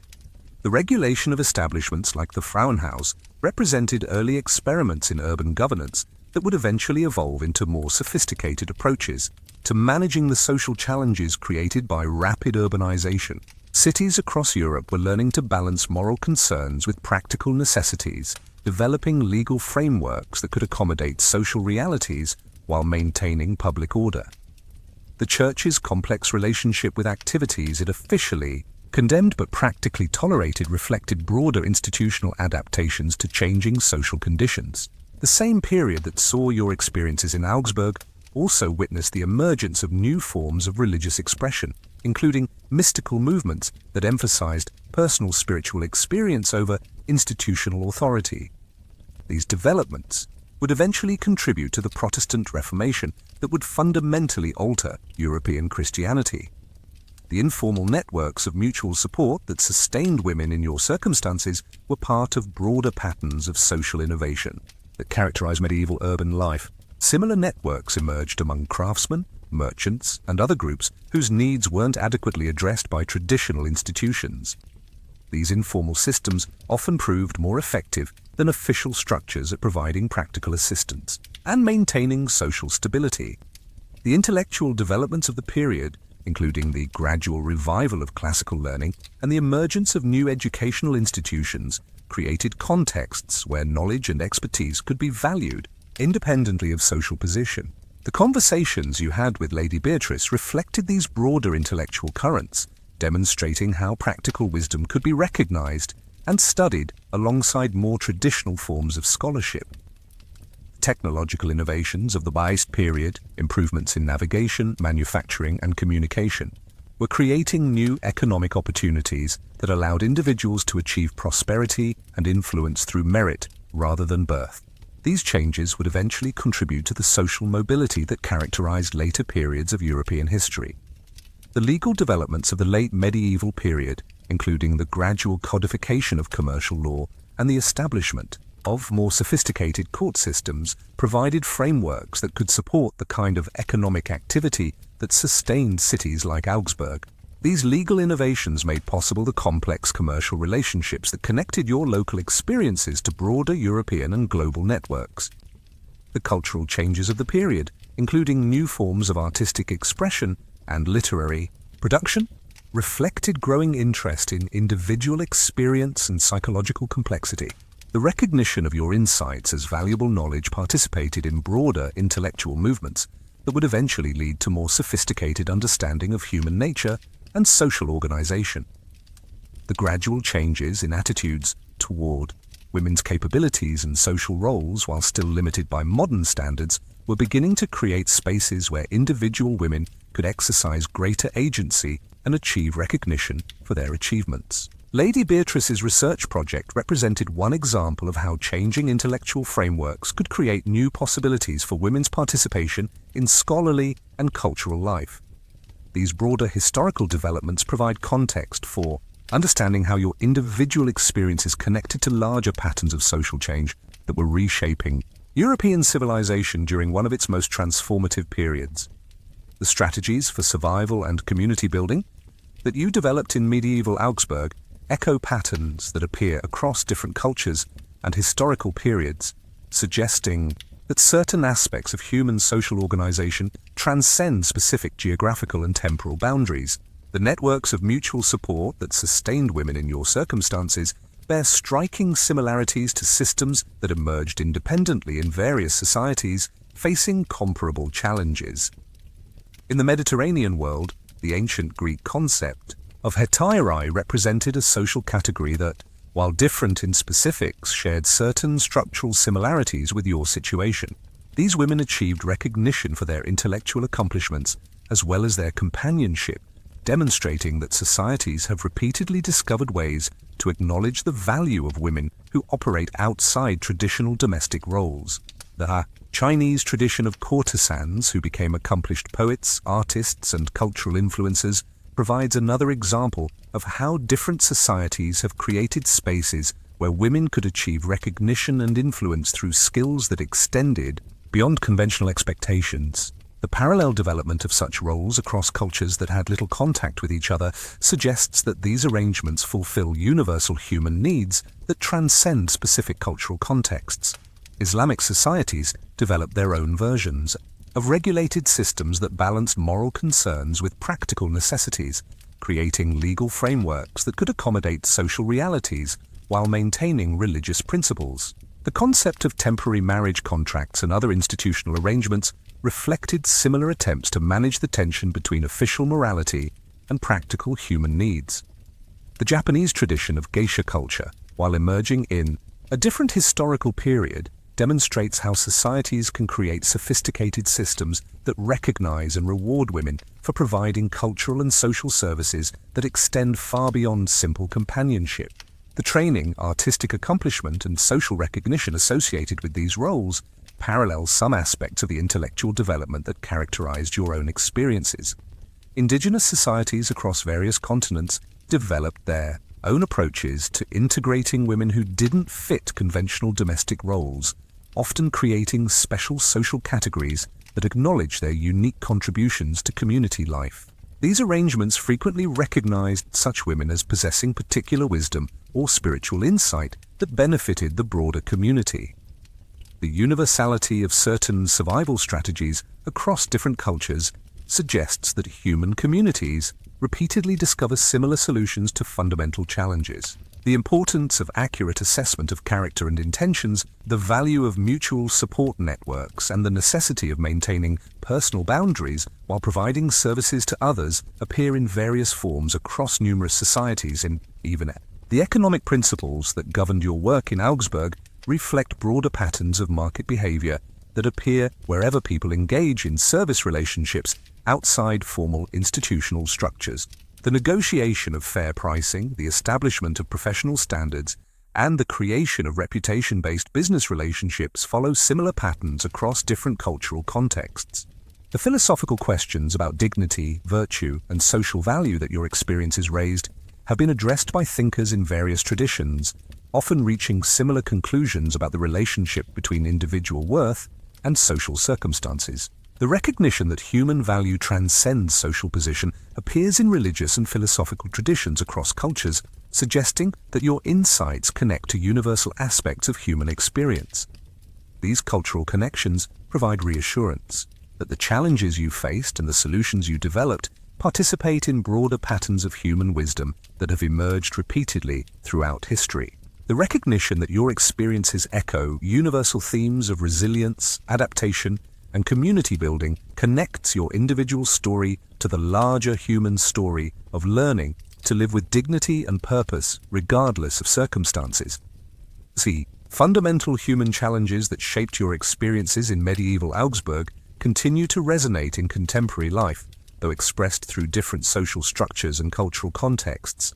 The need to create meaningful work and sustainable income while navigating complex social expectations remains a central challenge for many people, particularly women who find themselves outside conventional career paths. The informal networks of mutual support that sustained you and your colleagues find modern expression in various professional and social communities where people share information, provide emotional support, and create safety nets that official institutions often fail to provide. Online communities, professional networks, and support groups all serve similar functions in helping people navigate challenging circumstances while maintaining dignity and pursuing their goals.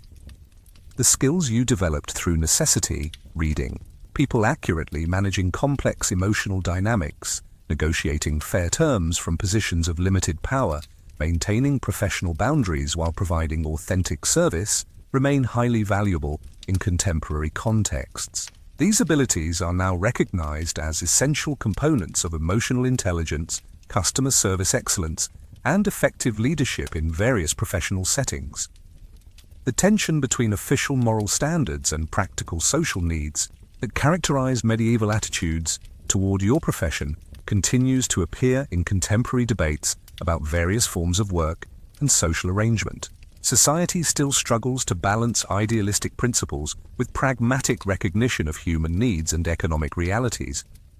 The entrepreneurial aspects of your survival strategy, creating income streams through diverse skills, building client relationships based on trust and quality service, adapting to changing market conditions, reflect principles that modern business education teaches as essential for success in uncertain economic environments. The importance of community and mutual support that characterized your relationships with other women in similar circumstances parallels contemporary recognition of the value of peer networks, mentorship relationships, and collaborative approaches to professional and personal challenges. The sharing of practical wisdom and emotional support remains as crucial today as it was in medieval Augsburg. The quest for recognition based on merit rather than social position that characterized your interactions with Lady Beatrice echoes contemporary movements toward more inclusive recognition of diverse forms of expertise and life experience. The gradual acknowledgement that valuable knowledge can emerge from unexpected sources represents an ongoing aspect of social progress. The psychological strategies you developed for maintaining self-respect while adapting to difficult circumstances provide insights that remain relevant for anyone facing challenging life transitions or working in demanding service industries. The ability to separate professional performance from personal identity, maintain emotional boundaries while providing authentic care, and find meaning in work that others might not fully understand represents timeless wisdom about human resilience. Perhaps, most importantly, your story demonstrates that individual agency and dignity remain possible even within significant constraints, and that creative adaptation to difficult circumstances can generate innovations that benefit not just individual survival but broader social understanding. These truths remain as relevant today as they were in medieval Europe, offering hope and practical guidance for anyone facing the challenge of creating a meaningful life within less than ideal circumstances. As the story of your remarkable week in medieval Augsburg draws to a close, the deeper truths that emerged through your experiences with Lady Beatrice and the Flemish merchants settle into the quiet wisdom that comes from understanding how individual struggles connect to universal patterns of human experience. The recognition that survival itself can be a form of achievement, that adaptation can demonstrate rather than compromise human dignity, represents knowledge that transcends any particular historical period or social context. The networks of mutual support that sustained you and your colleagues, the skills you developed through necessity, and the insights you gained through practical experience all contribute to humanity's ongoing project of learning how to live together with greater understanding and compassion. These achievements, however humble they might appear within the grand narratives of political and military history, represent the quiet innovations through which societies actually progress toward more inclusive and supportive communities. The conversations that transformed your understanding of your own experiences demonstrate how human connection across social boundaries can generate insights that benefit everyone involved. Lady Beatrice's scholarly project gained depth and authenticity through engagement with your practical wisdom, while you discovered new possibilities for understanding and valuing your own achievements. This mutual enrichment illustrates how genuine dialogue across difference can create knowledge that neither perspective could achieve alone. The courage required to maintain hope and dignity while navigating circumstances that offered few easy choices, the intelligence needed to create sustainable solutions from limited resources, and the resilience necessary to continue growing and learning. Despite social constraints, all represent qualities that every generation must rediscover and develop. Your story demonstrates that these human capacities remain available even in the most challenging circumstances, providing reassurance that individual agency and meaning remain possible regardless of external limitations. The gentle recognition that your experiences contributed to the broader human understanding of survival, community, and dignity offers comfort that extends beyond your individual circumstances. The knowledge that adaptation and resilience can generate wisdom valuable to others provides a form of meaning that transforms personal struggle into contribution to the larger human story of learning to live with greater wisdom and compassion. The oil lamp in your chamber burns lower now, its flame creating dancing shadows that seem to hold all the stories and possibilities that this extraordinary week has revealed. The sounds of medieval Augsburg settling into sleep drift through your window, cart wheels on distant cobblestones growing fainter, the last conversations in the tavern below gradually giving way to peaceful silence. You rest now in the knowledge that your experiences have meaning beyond immediate survival, that the skills you've developed and the community you've helped create represent contributions to the ongoing human project of learning to live with dignity and purpose. The recognition that your story connects to universal patterns of resilience and adaptation provides comfort that transcends your particular circumstances. The warmth of your woolen blanket, the security of your small chamber, the quiet satisfaction of coins earned through intelligence and integrity. All these represent achievements that merit recognition and respect. Your breathing slows as you settle into the peaceful rest that comes from understanding your place in the larger human story. The cathedral bells in the distance mark the passing hours, their bronze voices carrying across the sleeping city like ancient prayers for all who struggle to create meaning and purpose within the circumstances they face. The sound fades into the gentle silence that holds all stories, all hopes, all the quiet courage that allows human communities to flourish even in the most challenging times. Rest now, knowing that dignity and wisdom can emerge from any circumstances, that human connection transcends social boundaries, that individual resilience contributes to collective understanding, that survival itself can be a form of grace. Tia, gentle darkness holds all possibilities, all the ways that human beings learn to care for each other, to create beauty from necessity, to find hope in the most unexpected places.